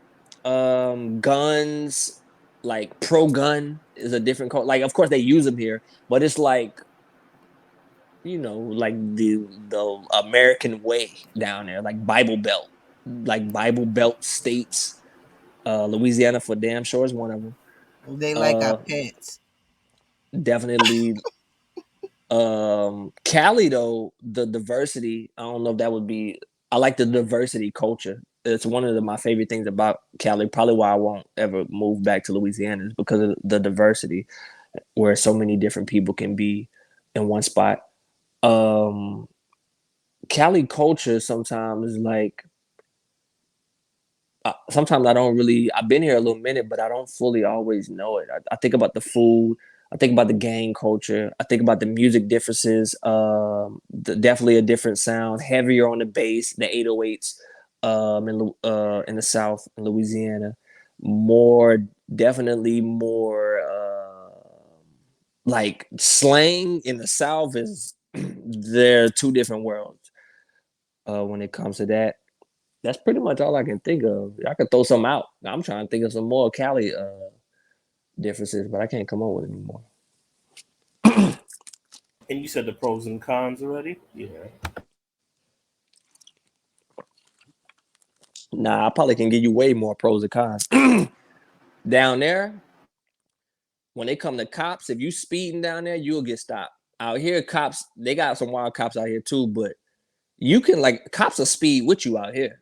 Now you be on the interstate, if the whole interstate going 80, the cop going 80, they just rocking out. Down there, cops like hide in like behind trees in the car and literally like to get you, and they're coming to get you. I think Mm-hmm. I wouldn't say cops in the South are more aggressive because I've come across some aggressive cops out here in the big city. But a pro in Louisiana, I would say the food, but it's not good for you and it's putting people in their graves early. But the taste of it is a pro. Cali diversity, Cali got that all day. Accessibility, Cali all day. The accessibility here is unmatched. Education, unmatched. California, Louisiana has one of the worst education systems, and Louisiana also, as small as the state it is, locks up so many people. Like Angola prison, and Louisiana is literally where they want to lock people up at. Like they locking you up in Louisiana. Ain't much to do but get in trouble in Is the Louisiana. crime rate still hot? Hot, high. I This guess shit is hot hot. is the It's right hot and word. high. I was like, Hot and high. Hell yeah. slip. Especially depending on where you at. Depending on where you at. Like it's just a funnel. Like it's just you. A lot of people going straight from school to prison. You know, straight from school to prison. But that's here too. So, but Louisiana really locked people up though. Like that's it's like big money in putting you in prison in Football Louisiana. numbers. Yeah, they really it's like big money in that. You got a barcode on your back out there. But yeah, Go ahead, that's about Izzy. it. No, Yeah. go ahead, Morgan. Hit your I was rapid just, fire questions. or just it. We do like these rapid fire. They're kind of silly, but it I'm gives cool with it. people a chance to like get to know you a little bit. But Yeah. who would your superhero alter ego be? Mm,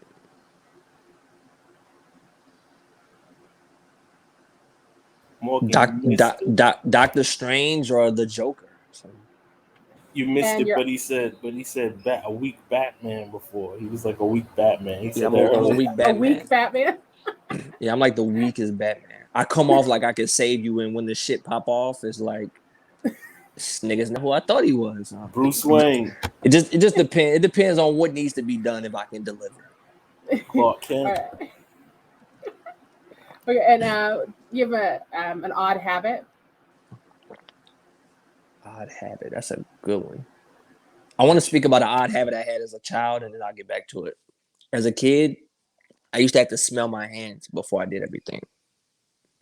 Like literally, just do this, and I'm like, all right, bet I'm gonna go do what I need to do. Um, Odd habit today.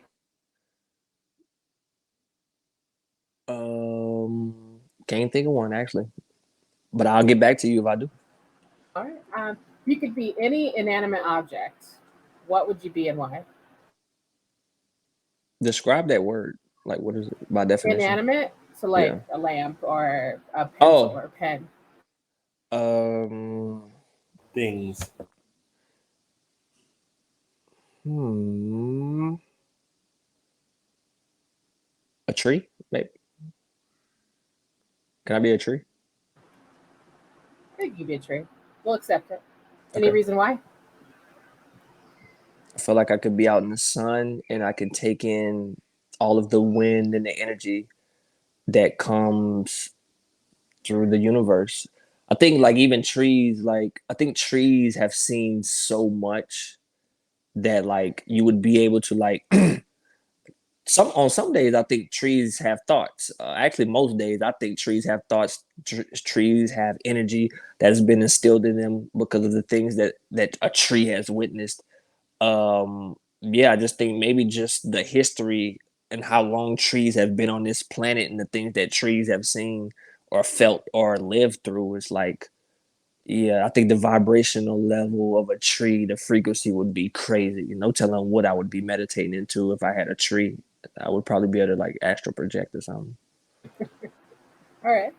And if you could have an unlimited supply of one thing, what would it be? Keep it Hmm. PG.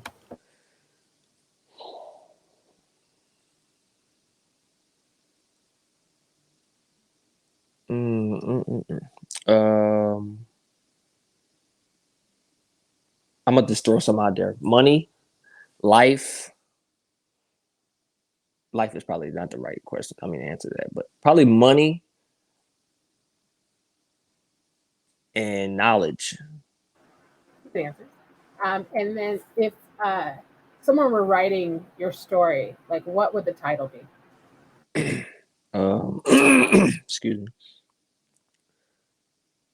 Name of the title would be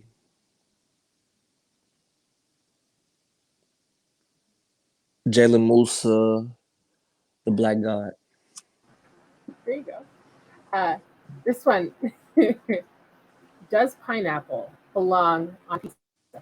And I'm going to judge you for it. I'm just going to say right now. It does not, but I'm open to like depending on what day it is. I'll put like one on there just so I can get the bite started, and then we can like finish the pizza with nothing else on there. All right, let's look good. He's in As Pete is the California. pineapple. He's in I know, California. I I know. Like that, and that's They eat what. pineapple on pizza in Yeah, I'm California. cool on California that though. pizza. I'm cool on that. I'd rather have like my pineapples on the side and maybe just get my shit off on the side, but yeah, not on the pizza. Yeah. If you could learn any language in a week, what would you choose? Which language would you choose? Um, an African language that I don't know the name to, but it will be something to where I want to connect to somebody on the continent. Actually, I got friends that told me they would teach me. We just haven't got down Swahili. to doing it. Yeah, so some as long as I can communicate with my people, all of them. But yeah, one of them. Um, what do you impulse buy most at the store? Say that again. When you go to the store, what's an item that you impulse buy a lot? Just like Uh, Probably chocolate. Chocolate. all right. And last one, most hated household chore. That's a good one.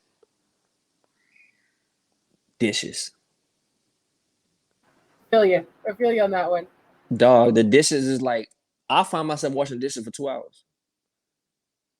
I'm like, Do you do any this freestyle in it while you're doing it? it's so funny. Actually, probably every project y'all have heard has been wrote with me either being in a probably in a car. Probably every rap you've probably ever heard, that for the most part, probably 85% of the projects you probably heard is me driving while writing music. That It's sounds just more. dangerous. Sounds It dangerous. does. It's just like like a comfort zone in there, like, or it's just like you just find inspiration anytime you're in the car. Yeah, I think certain jobs I used to have, I used to just try to get my lyrics off just to keep my mental state. You at work, but I'm really not at work. So I'm just trying to like build an imagination realm in my mind to like, all right, let me just write some music in my head just so I can get through this day. So I kind of like have that in my repertoire if I need to just kind of just get some lines off. So yeah, to where I can write songs. And also when I stop the car, that's when I put the lyrics down if I need to put them down. But yeah, I write a lot of music in the vehicle because I'm always in the car. So, yeah. So, what do you want your legacy to be, as not only as an artist but as a man? Um, a man of morality, a man that took care of his family, and a man that loved his people dearly. Like that's one of the most important. Like Jaylon literally was here to try to free his people of anything that was keeping them down. You know, that's like when I tell you I literally like music and like trying to figure out how to be some type of person who can try to heal his people. That those are things that like keep me up at night. I'll just literally just think about him. I'll think about him like somebody thinking about what they're gonna do on the basketball court tomorrow. I'm like, maybe if I could do what Malcolm did in like 67, maybe I could like restore the Black Panther Party, but in this way or something. Like that's the type of thoughts I like really like sit with. Or like Marcus Garvey, I might like I got a little library in the corner here, like I'll just read his speeches and I'm like, how can I make that in music? Like maybe I can have like nothing but Africans just like we can like establish something, whether it's like a school or some type of anything that you can think of. I'll just let my imagination run and try to also tap in with the ancestors. Also try to like be open to like maybe ancestors like channeling through me to try to see how I can do anything to like relieve my people of some type of pain. Right now I'm just doing it through the music. But my plans is to do that with way more resources. But pro black man. I got to I look at our people as a great people, the original, and we do have a lot of issues. And until we until we can get to a brighter place, which is always a process, I'm gonna always think about that until my last day here. To be honest, So, the name of the show is Powerful Impact. Who are the three most influential people who provided a powerful impact in your life, either personally or professionally? um,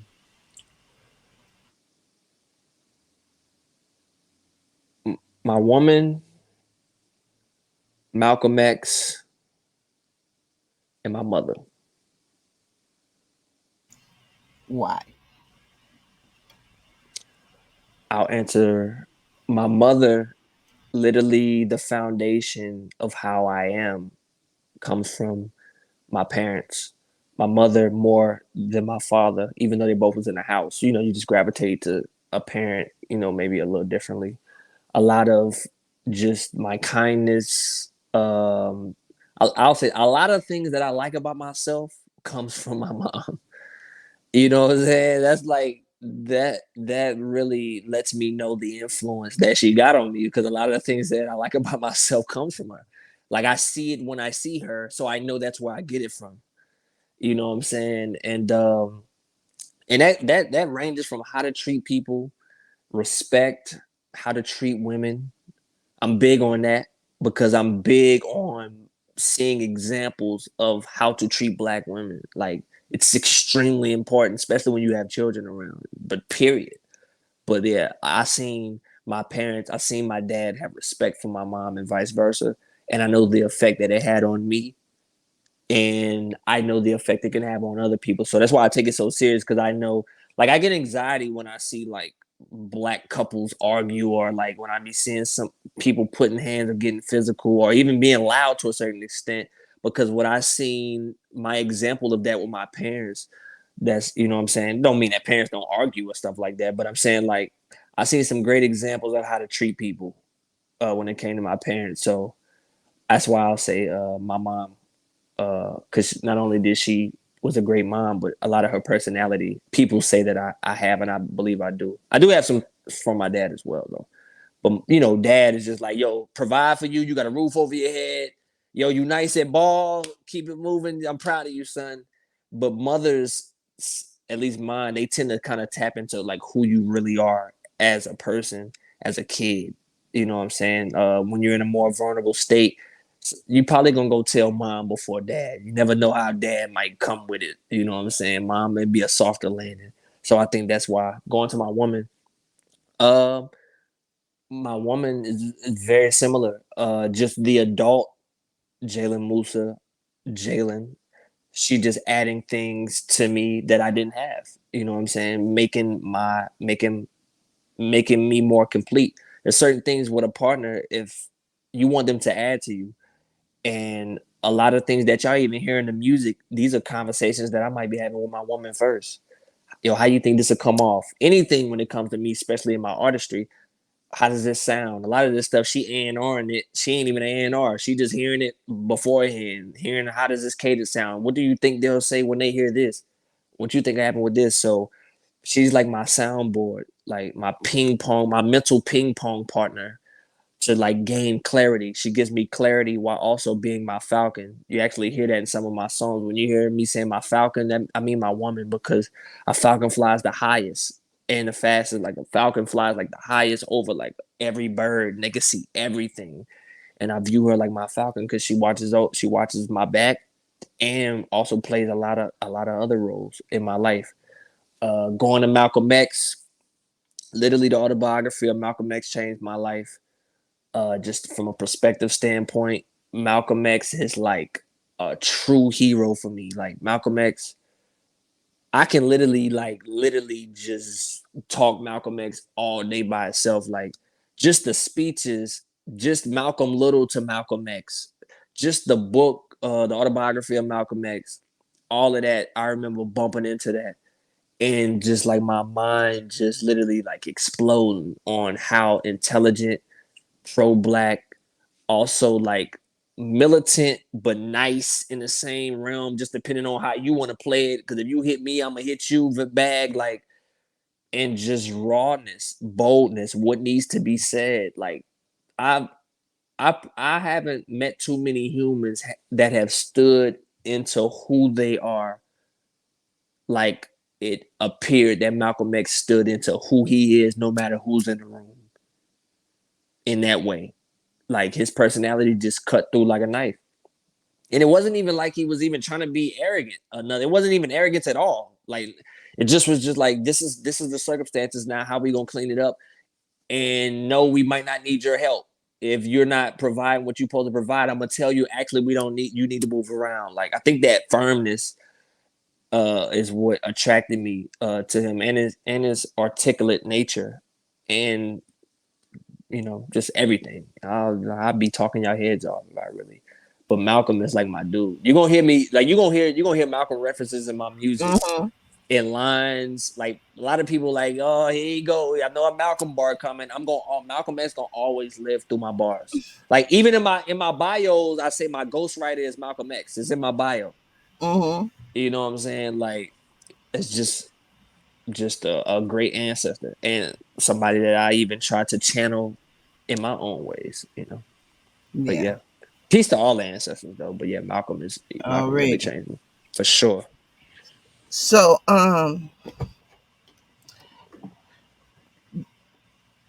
do you have any shout outs? Anything you want to promote at this time? Definitely got some promotion. Um, I want to shout out y'all. I want to shout out y'all for having me. We've been on this call. This is how I know it's a great call because we've been talking for 2 hours and it don't even feel like it. So I just want to shout out each and every one of you for even even wanting me on the show and wanting to hear my thoughts on things. I appreciate the questions from all of you guys. Um, just shout out to y'all, and also there I'm working on a project, and it will be here this year. We're already halfway through the year, so we ain't got long. We just trying to perfect a couple things, and I'm putting the project out. I want to shout out my family. I want to shout out the ancestors, the people that did it before me, to where I can even be speaking here today.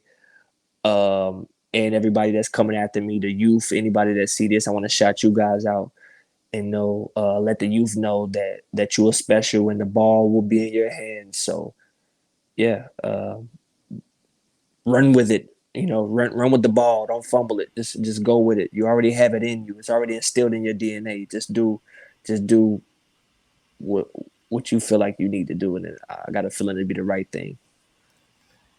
So, uh, since you brought that up, that reminds me of another question. Mm-hmm. Um, what advice would you give up and coming artists to kind of help them skip some of the bumps that you may have hit head first? That's a great question. Many answers, by the way. I'm just gonna literally just shoot these out because you didn't trigger me because I'd have been there. So, literally put out more music. Doesn't have to be long albums. Just put out. It could be singles, EPs, but put it out closer. Like, don't go do an EP and don't come back for a year and a half like me. Because the more and more you release, the more and more people get to hear you. The more and more they get to hear your talent. The possibility of you getting out in front of different people that might like you for different sounds, but nobody's not gonna know if they like you or not if you're not in front of them. Excuse me. So put out more music so people can discover you. Um, Also, be careful on who you send the music to before you release it. You need to have people you truly trust that has your best interest. Some people just are gonna just say things that truly didn't even listen to the music. They just want to have an opinion. Those people are dangerous when it comes to a creative. You want people that truly is going to be honest with you and has bought into what you want to do, to where they'll be their authentic selves when it comes to being a listener, whether that's good or bad. You know what I'm saying? Somebody that you trust. Um, Also, don't take the content quality as serious, definitely, as I did. I used to think everything needed to look like it was on Fox News or CNN. Like any video that I had of myself, you literally we're on phones right now. Literally, just do stuff that brings people into your life. Tweet more. I'm telling you everything that I'm not doing, by the way. Like, literally talk more, tweet more, so people can get a feel. Like the queen was saying with me, she got a feel of who I am through my tweets as well. Just the stuff that I talk, the way that I tweet. People want to know in this society, definitely today, they want to know what their artists think about things. They want to know how they think, what they doing right now. Like, of course, there's a balance to it because we have our privacy, but it's like, people, if you're an artist and you have a bass, a little bass or a big bass, people want to know what you like, how you like it, where you like to go, and stuff like that. So document your process, document more. So there'll be even when this project comes, there'll be document little small little vlogs of me just in the studio doing the weirdest stuff, maybe eating an orange while the new song is about to drop or something that's playing, to where it just, you know what I'm saying? Because I'm very, like, I clown a lot. So it's like I need to showcase that in ways, you know what I'm saying, funny ways or whatever. So I think documenting, putting out more music so people can listen to you more to see how talented you really are. Putting out 5 songs, they're like, oh, okay, cool, on to the next. But if you put out 50 songs and they keep seeing your music and they keep liking it, they're like, oh, well, let me go follow his Spotify and buy all his albums because he's clearly dope. That's the difference. You got to put numbers up. Um, Also, especially when you're learning how to rap or you feel like you have ways to go, spend time sometimes studying and imitating, like some of your favorite artists, what you like about them. Take things like and make a gumbo into what you want to be. I might have 5 different artists that I might pull from and study and go and practice the things that they all do, and then I'll like try to merge it all like a gumbo and present myself in that type of way. Because sometimes when you learn it, you'll find yourself being the same artist every song because you got a comfortable spot. You got a comfortable way of rapping. You got a comfortable cadence. You got comfortable beats. You got to challenge yourself, or what's going to happen is you're going to get bored. And when you get bored, you're gonna feel like you lost all your talent and you're gonna think this is not for me. It's like, no, boredom kills art. You have to challenge yourself. So I think that's the main thing is really just challenge yourself, man. That is great advice. Does anybody else have a question before we head out? And excuse my voice. I know my voice probably been trashed the whole time. I'm gonna make up for it, but I'm sorry about my voice, by the way. I don't know what's going on. Oh, Like I you ain't sound been fine. okay. Um, I think you're very inspirational. And that last single that you put out, is it Luxury Gloom? Is that Oh, right? luxury Yeah. gloom. And you say, my only fear is to die with ideas. And I think that's so like it's so simple. Like that line is simple, but like it's also very powerful. And I think that's important. And I would you like I have a question here. I promise. Oh yeah, for Is sure. um, um, He said it doesn't have to be perfect, Walker. Just shoot. But What's crazy is you're like the 10th person who has brought that line up to me. yeah, Like literally, people like, yo, my only fear is to die with ideas. It's a Mm-hmm. very simple thing, but right. it's a think about how many people die with their ideas, well, die with dreams. most talent is buried in the cemetery. They say That's what I'm that's where saying. most talent is buried. That's what I'm It's saying. underground. So that's a real. By the way, Luxury Gloom is the brother is like a brother song to Luxury Boom Bap. By the way, that's like a word. The luxury word I put luxury with like concepts that are not so luxury, which is why the word Luxury Gloom is like, what does that even mean? It doesn't mean anything, but it feels everything. It's a feeling. So I And might say luxury boom bap and then luxury gloom, which is like what does that even mean? You know. well, So I kind of felt what it meant because again, the beat sounded like I should be on a yacht. you in this yacht, like It did. It's that I don't I don't know why, but every time every when I listen to the luxury boom bap and luxury gloom, it kind of feels like bossa nova, like I should just be on a yacht and chilling and I'm literally depressed in luxury gloom, and you want to see water. because that's what it's that is why I love your music because it is a miserable It's like it's miserable bliss. it's the lyrics in total contrast to the music, which I love I get it. because when I was expecting to hear you, floss a little bit, but what Right. I got, I didn't know I needed with Got you. that beat. Interesting, Jaylon. You look when she said that. You looked like you had a different take on it. Like, No, like actually, what she's saying is who I am. Why I keep saying that line of dark and light, I try to walk that in the music to where what she says, like, "Ooh, when I heard the beat, I felt like this and this." She said, but when I heard the lyrics, that when she says that sentence right there, that's what I do it for. Now that doesn't mean do goofy shit like get on like Hmm. a Disney beat and talk like Griselda or some shit. You know what I'm saying? But I do love the duality of like the pendulum of human emotion to where it's like, yeah, this is beautiful, and I'm dancing to his pain weirdly. I think we're more like that than we think. It is We're it's so uncomfortable to be like this, and then be right like, to somebody who's saying what they're saying, but I think yeah, we do it when you think about jazz and you think about Marvin Gaye. We Mhm. jamming and Marvin Gaye is depressed right here. It's like, Yes. but we shaking our hips, doing everything, and he's literally crying his eyes out probably. So Yeah. yeah. But yeah, I want to get to her question too, if you remember it. Oh no, I think he answered. Oh, Uh, okay. that Just want to was make fine. I sure. did have one other question though. In what ways do you? Because it's important. Like self care is important, but like what Mhm. ways do you invest in yourself? Um, I do skincare. It might be funny. I invest in myself, like my health, with working out, trying to make sure that I remain fit. I don't know if is this like what you mean too?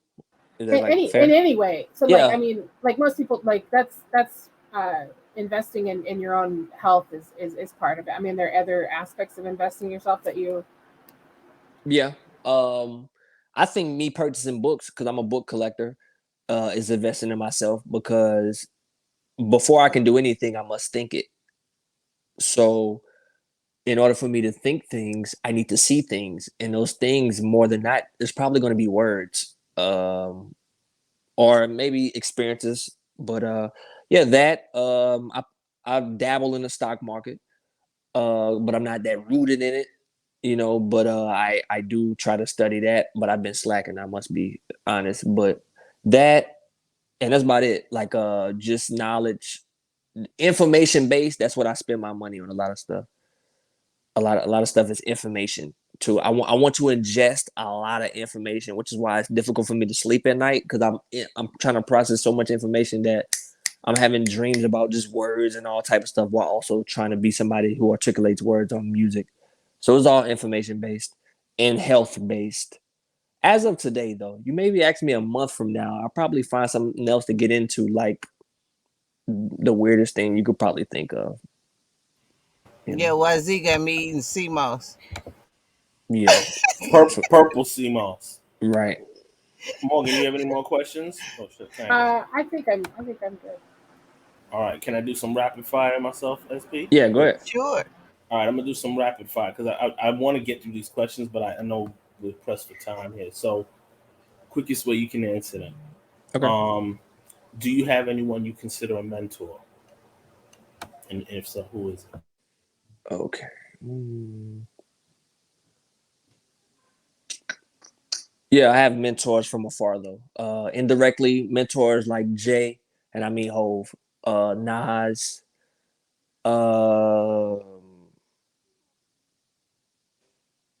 I hope this don't ruin the question, but like Malcolm, I really I don't have like a mentor that's like that I talk to as much. I do In have physical form? yeah, in physical form actually my uncle Keith O'Derrick. And that's about it. Like a lot of my mentors are people I've never met, you know. Cool, that's dope, and that's legacy, right? Dream True legacy. collaborations. Any dream collaboration in or features, either Uh or both. Hove, Nas, Wayne, Kendrick, Cole, and probably like Drake or something. Producers. Ninth Wonder, Just Blaze, Kanye West. Where do you think the future of the music industry is going? Where do you hope it will go? I hope it'll go back to a more independent vibe. I hope it'll go more to a balanced vibe. Hope it'll go back to a more black vibe too, like a more black upliftment vibe. Just a I'm balance. blacker than blacker than black. Yeah, I don't got a problem with the party vibe neither because I come from that. But just more of a balance. But probably more. I want more artists to own their masters, and I want more artists to get paid more off of their music. So more of an independent vibe, if that's what it need to be. But yeah, This one, if you need to. Oh, sorry, go SP. You want to say something? No, no. Oh, I You saw you can, unmute. My bad.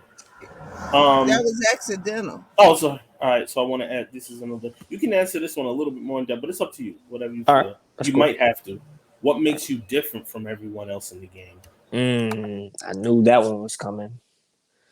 What's crazy is musically, I don't really know what makes me different because I'm so young musically that I think the perspective, this like what we was talking about from an activist standpoint, but also like there's activism music, so there's going to be some type of similarity, and also in the emotional pendulum that we keep discussing, how you might feel like you should be on a yacht, and then I'm getting this shit off. I get that from people too. Like I say, I might be influenced by Marvin Gaye or anybody. So I'll say my personality as well. We're all walking sponges, so I ingest it and I react to things that I see. I just take them along the way and just disperse them in ways that have my own wrinkle to them, but they come from somewhere. So it's like I'm differently you to an extent. If that makes it doesn't make no sense, but it's like I'm differently somebody else. Like there's probably like little nuances to like maybe things that I may do, but it's like I know for a fact something influenced it and someone influenced it. So yeah, that's one that one right there. That question right there is what somebody asked themselves probably all the way up to their last day here. That's because it's so easy to answer, but a lot of the answers that people give is not what makes them different at all. Because I know people that they just said what made them different. I'm like, oh yeah, my cousin, he just like you actually. You just explain why you like him. You know what I'm saying?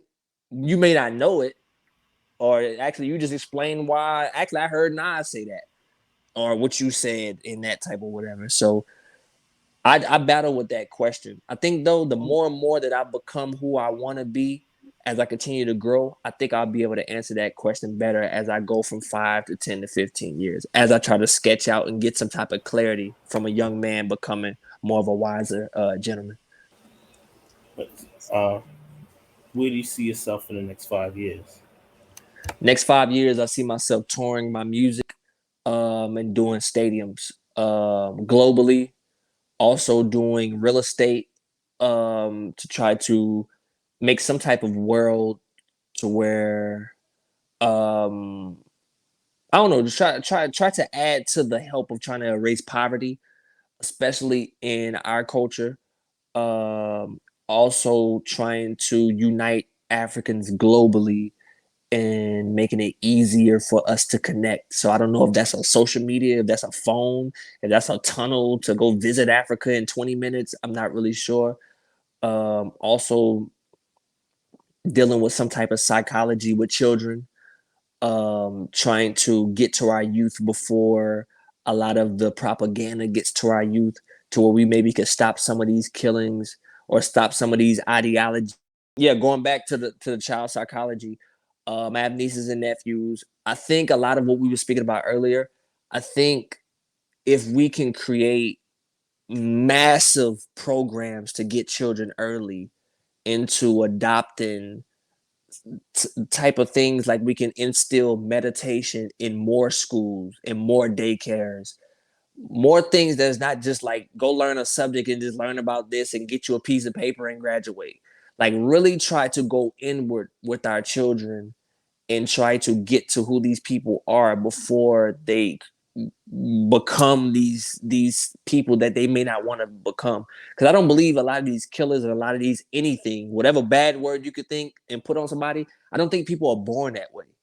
I think through processes of information and processes of society, it shapes people and they don't have the tools to pull themselves out of these things. But if we get them early, or if we can establish something early that can try to maybe a program that could keep a hand on a child's shoulder metaphorically as they continue to grow on a mass level, to try to like help with the violence in our community and even the ignorance or the uneducation of our, like, just because not even the violence, like we got an education problem too. There's not enough money being put to our education as well. So from a psychological standpoint, trying to get our children young and create some type of program or help in some type of way. What What do you hope to accomplish by the end of this year? Getting this project out and people loving the project, That's like my main thing right now. I was working on getting my real estate license. I already went to school. I just need to go take the test. I need to do that. I've been trying to create an album, so I haven't had time to study for it. That's something I want to do. But yeah, getting the music out and trying to get the music out globally and create mayhem when it comes to this music shit. Like music is my main focus right now. That's about it. Like I just want to get this project out and start doing the music because I think that we got something special with this next project. So yeah, I only thing that's on my mind right now is music. Trying to get it done. And special meaning behind the government name. Yeah, the government, Musa is not the government. That just come from the ancestor Mansa Musa, Somalian king, the richest man documented in human history. Um, from a standpoint of just wanting to put an ancestor's energy on the back of my name, an ancestor's name on the back of my name was for the specific reason that you even ask about the name. Because if children were to see this and you just ask that question and I say, oh yeah, it come from Mansa Musa, a child or an adult might be like, well, let me go look up Mansa Musa. And then you get some knowledge on how great you really are. And maybe then that'll send you down a little, more of a hole in trying to find out more ancestors that are within our lineage. So that's literally why I took my government off. My name is Jaylon, but I put the Musa there just to try to bring an ancestor to the forefront, to promote excellence and just to promote the excellence in which we come from. And I don't mean 400 years ago. I mean thousands of years ago. So you telling me that Mansa Musa was richer than like Elon Musk, Bloomberg, and All of them, those guys back then? all of them. And In he his didn't have time, technology. in his time, He didn't have an iPhone. Yeah, echo that speak. no iPhone. In his time, they did the No number. I don't know. Bitcoin. Yeah, get the no. Bitcoin ain't got nothing on No Mansa NFT. at all. That we don't even know if that's fully even supported. But yeah, Mansa Musa. I forgot what the number was. I don't know if it was like 400 trillion. If they did the math on it, what it would have been. Dude was literally like collapsing With inflation, I'm economies. sure. Oh yeah, it would be like if they compared the money like to then to now, it would. I don't even think it would be close actually. Like I don't even think it would be. I think it would be kind of crazy. But anybody that don't He know, might have had spaceships too. Who knows? Allegedly. oh, You know what I it would have mean? been That's another topic. it would have been Oh, crazy. But anybody that watched this, look up Mansa Musa. Not Today only that, and just even today from a in say it again, today's money it'd be 400. In today's money it would be 400 billion. 400 billion, crazy, and that's just what they saying it'll be. back then. That's what I'm saying. Like that's like just think of that. That's I like can't even wrap my head around it. that's like ridiculous. Like that ain't that's ridiculous. And he was very charitable too. For the time. That's what I'm saying. I can't wrap my head around it for the time. Amen. And like you said it before. You said I don't know if I should talk about more life, but when you talk about eternity, that's more life right there. It's extreme more life. Like you can't that I had to stand up even thinking about it. Like it's just like Mansa Musa, just the thought of that and many more. I mean, not the only one, but it's just like it just shows that a lot of us think that The Moors. yeah, the Moors. A lot of people think that that our history starts in America. Not true at all. And it's like so when I do stuff like I might put ancestors' names in songs. I do that a lot. They be like, "Who the hell is this person? Or who is that he just said?" It's like I want you to go look that up because everybody don't know these people. You know, it's just where I'm at with it. I'm gonna drop the nuggets, but I'm gonna keep you moving. Y'all gonna dance in my pain, An but I'm edutainer. also gonna I drop found it in that it. term. Yeah, yeah, exactly. I'm gonna put the candy. I'm gonna put the candy in the medicine. We gonna be vibing, but yeah, I'm gonna put something in there as well. Just what we got to do. Vitamin C tastes so sweet. Vitamin D. Oh man, but yeah, Just want to really thank you for coming on. And if you can't answer the question. I can definitely answer the question. What makes you different from other artists is Feel free. your realness. And it's not a superficial realness, it is a realness that not only displays the strengths of being a black man, but also the vulnerabilities of being a black man. I appreciate It that. encapsulates um, knowledge, but it's also not afraid to say, I just don't know. Because I That really don't. is that is the beauty of you as an artist. And that is why I love your music. I And the appreciate strength you. in meekness, and that I there can be strength in meekness, right? I appreciate that, and you couldn't have said it better. Even that I could even do anything to even make somebody even say that about me. I really appreciate that because we don't got this figured out. We have symptoms of what tends to work for a little bit, but when you have an opposition, sometimes, like we were saying earlier, we're fighting a. Sometimes you feel like you're fighting a war while also trying to heal. So it's like I'm trying to put a hand here and trying to put a hand here, but I just want to put both hands to heal. I don't want to fight while I'm Mhm. trying to heal. Then I'm just not able to heal fully because I'm getting stabbed while I'm trying to heal. And I think that that's like metaphorically why when people say it's taking so long for us to do what we want to do, it's like, yeah, because we're still having to fight to do what we want to do. That's what happens when you're trying to do something when other things are taking your attention. You don't get it done as quicker, as quickly, you know? Just the And Ain't that reality. it's especially difficult because um quite often we we still hear the first black man, the first black woman into so many different categories. So yes, you've seen other races do it, but when for a lot of things we are pioneering those Right. spaces, and you have to figure that out um, because your example is normally not a black person. And what So that you have does, to figure that out as a black man or a black woman. right. while battling imposter syndrome, being that first or only. Exactly. Boom! Nah, you're gonna be. We'll be on here to midnight. We get into impossible. You, you But cooking I with just grease. want Post traumatic slave disorder, I You know just the want slave to syndrome. line I heard the other day. I think it was about. I don't know who this was. It said our problem is that we trying to love our way through war. That was when I yes. tell you that. Like, Facts. that literally like that broke my soul when I heard that.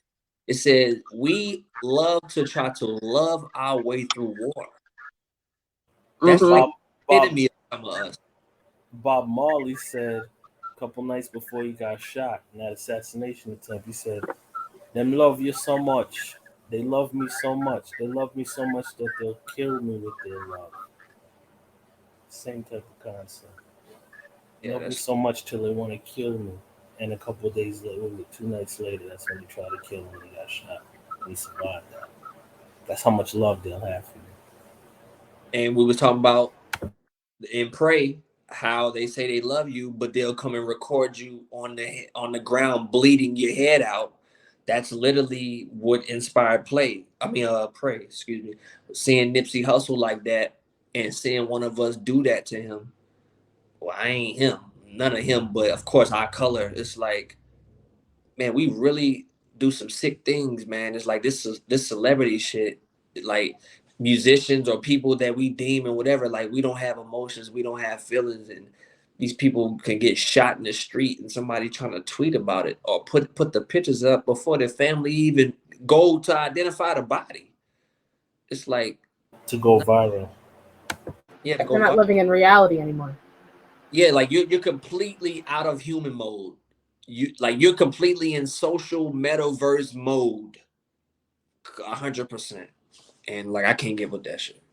That's why I be trying to find myself. Like if I feel that shit sneaking into my spirit, like yo, I'm mad social media. Like right now, while I'm checking, like sometimes I'll be like, yo, I'm on social media too much. I gotta fall back and just go finish the album or something. Like, just go do this because you taking in, being bought in somebody. Like, sometimes I'll post music or post something. They might be like a trolling and they're like, yeah, this shit lame. I just let it move. I'm like, I'm not even about to even, because I know when I get on a bigger level, they gonna be everywhere. So let me just start early by just letting that shit just slide. Not everybody though. I got some. I'm gonna clap some people, but you know what? Yeah, Talib, you know, all the ones you don't clap, I probably gonna clap. clap Yeah, for you. for Who sure. is Talib, you talking to? Talib did say something though about that. You know, I don't agree with everything with Talib on Twitter. I like Talib in other spaces, but Twitter in some spaces, Talib's Yeah. a bit much. But Talib did say something else. He was like, you know, how do people criticize me when I'm like at the top of my, what do you call it, the top of my class or whatever I do? Like I'm in the top echelon or top tier. He's like, are you in the top tier, whatever you do? He's like, how do these people critique me when they're not even in the top tier of what they do? They're not doing ish, but they're throwing all types of hate towards what you're doing, you know? Now, no, not everybody has to love everything you're doing, but it's like, can you at least respect what I'm doing? Because even if you're like a stock, what is it? Somebody that stocks things on the shelf. Are you in your top 5% or top 1% of, stocking shelves? He's like, I don't think so. So who are you to talk to me? I'm top tier. Hey, That's an interesting point. when you can make a troll account with no Abby picture, you can do whatever the hell you want because you can't come find them. You can't go find them. So yeah, I'm gonna be in your comments, riding you like a dog. That should be bouncing off of them trolls. Dudes be sitting in Connecticut in their mom's basement with their boxers on playing 2K, just getting their shit off, Unverified, acting certified. acting mass. Don't get me started, y'all. Y'all gonna Well, thank you so much for coming on. I really appreciate it. Can you give the people your links and where to find you at? for sure. You can find me on platform by Jaylon Musa, JaylonMusa. Especially my Spotify listeners. I'm trying to y'all definitely follow me on there. Um, yeah, more music coming soon, and I think I'm gonna send y'all something soon, man. When I start getting done with more things, I'm gonna send y'all some things, maybe some exclusive stuff that y'all just can sit on and just listen to it even before it even release. I really appreciate y'all for having me though. You know, you're welcome anytime. You got to come back when you're ready to drop. For sure, I'm coming back. And we do a reaction review, right, SP, with him. Yeah, you know me. We can do even when it drops. Y'all can have the lyrics like you want to talk about the album, the lyrics or questionable. Cause I'm thinking of a great concept because people stay asking me, yo, why that line or why you said that or how was that said like that? Pretty much with Morgan, the questions that she raised about praise. Literally every song when I release, I'll be in my group chat because I have like my own like, supporter group chat and we talk. Might ask me questions about things that I say. Some of them might agree or disagree, but we just have that dialogue. I'm always open to learning new things. I'm about, all right, or at least I attempt to be about truth. Let truth trump all. Like if somebody can add a perspective to something that I may have wrote, it's gonna stay on wax because it's already out. But if I can gain some insight, I'm like, I'm all for it. I'm not one of those dudes that's just like, nah, I don't want to hear nothing nobody got to say because I know everything. That would be asinine. So yeah. All right, y'all. I want everybody to hit the like button, comment, subscribe, hit the notification bell. Don't forget to hit up Jaylon Musa. Go to his Bandcamp and buy some stuff. Go to his website, jaylonmusa.com. Buy some stuff. Make sure you're supporting the music that you want to hear. So until next time, this is SP and Powaful Impak, and we out. Peace. Peace, peace, peace, peace. Boom.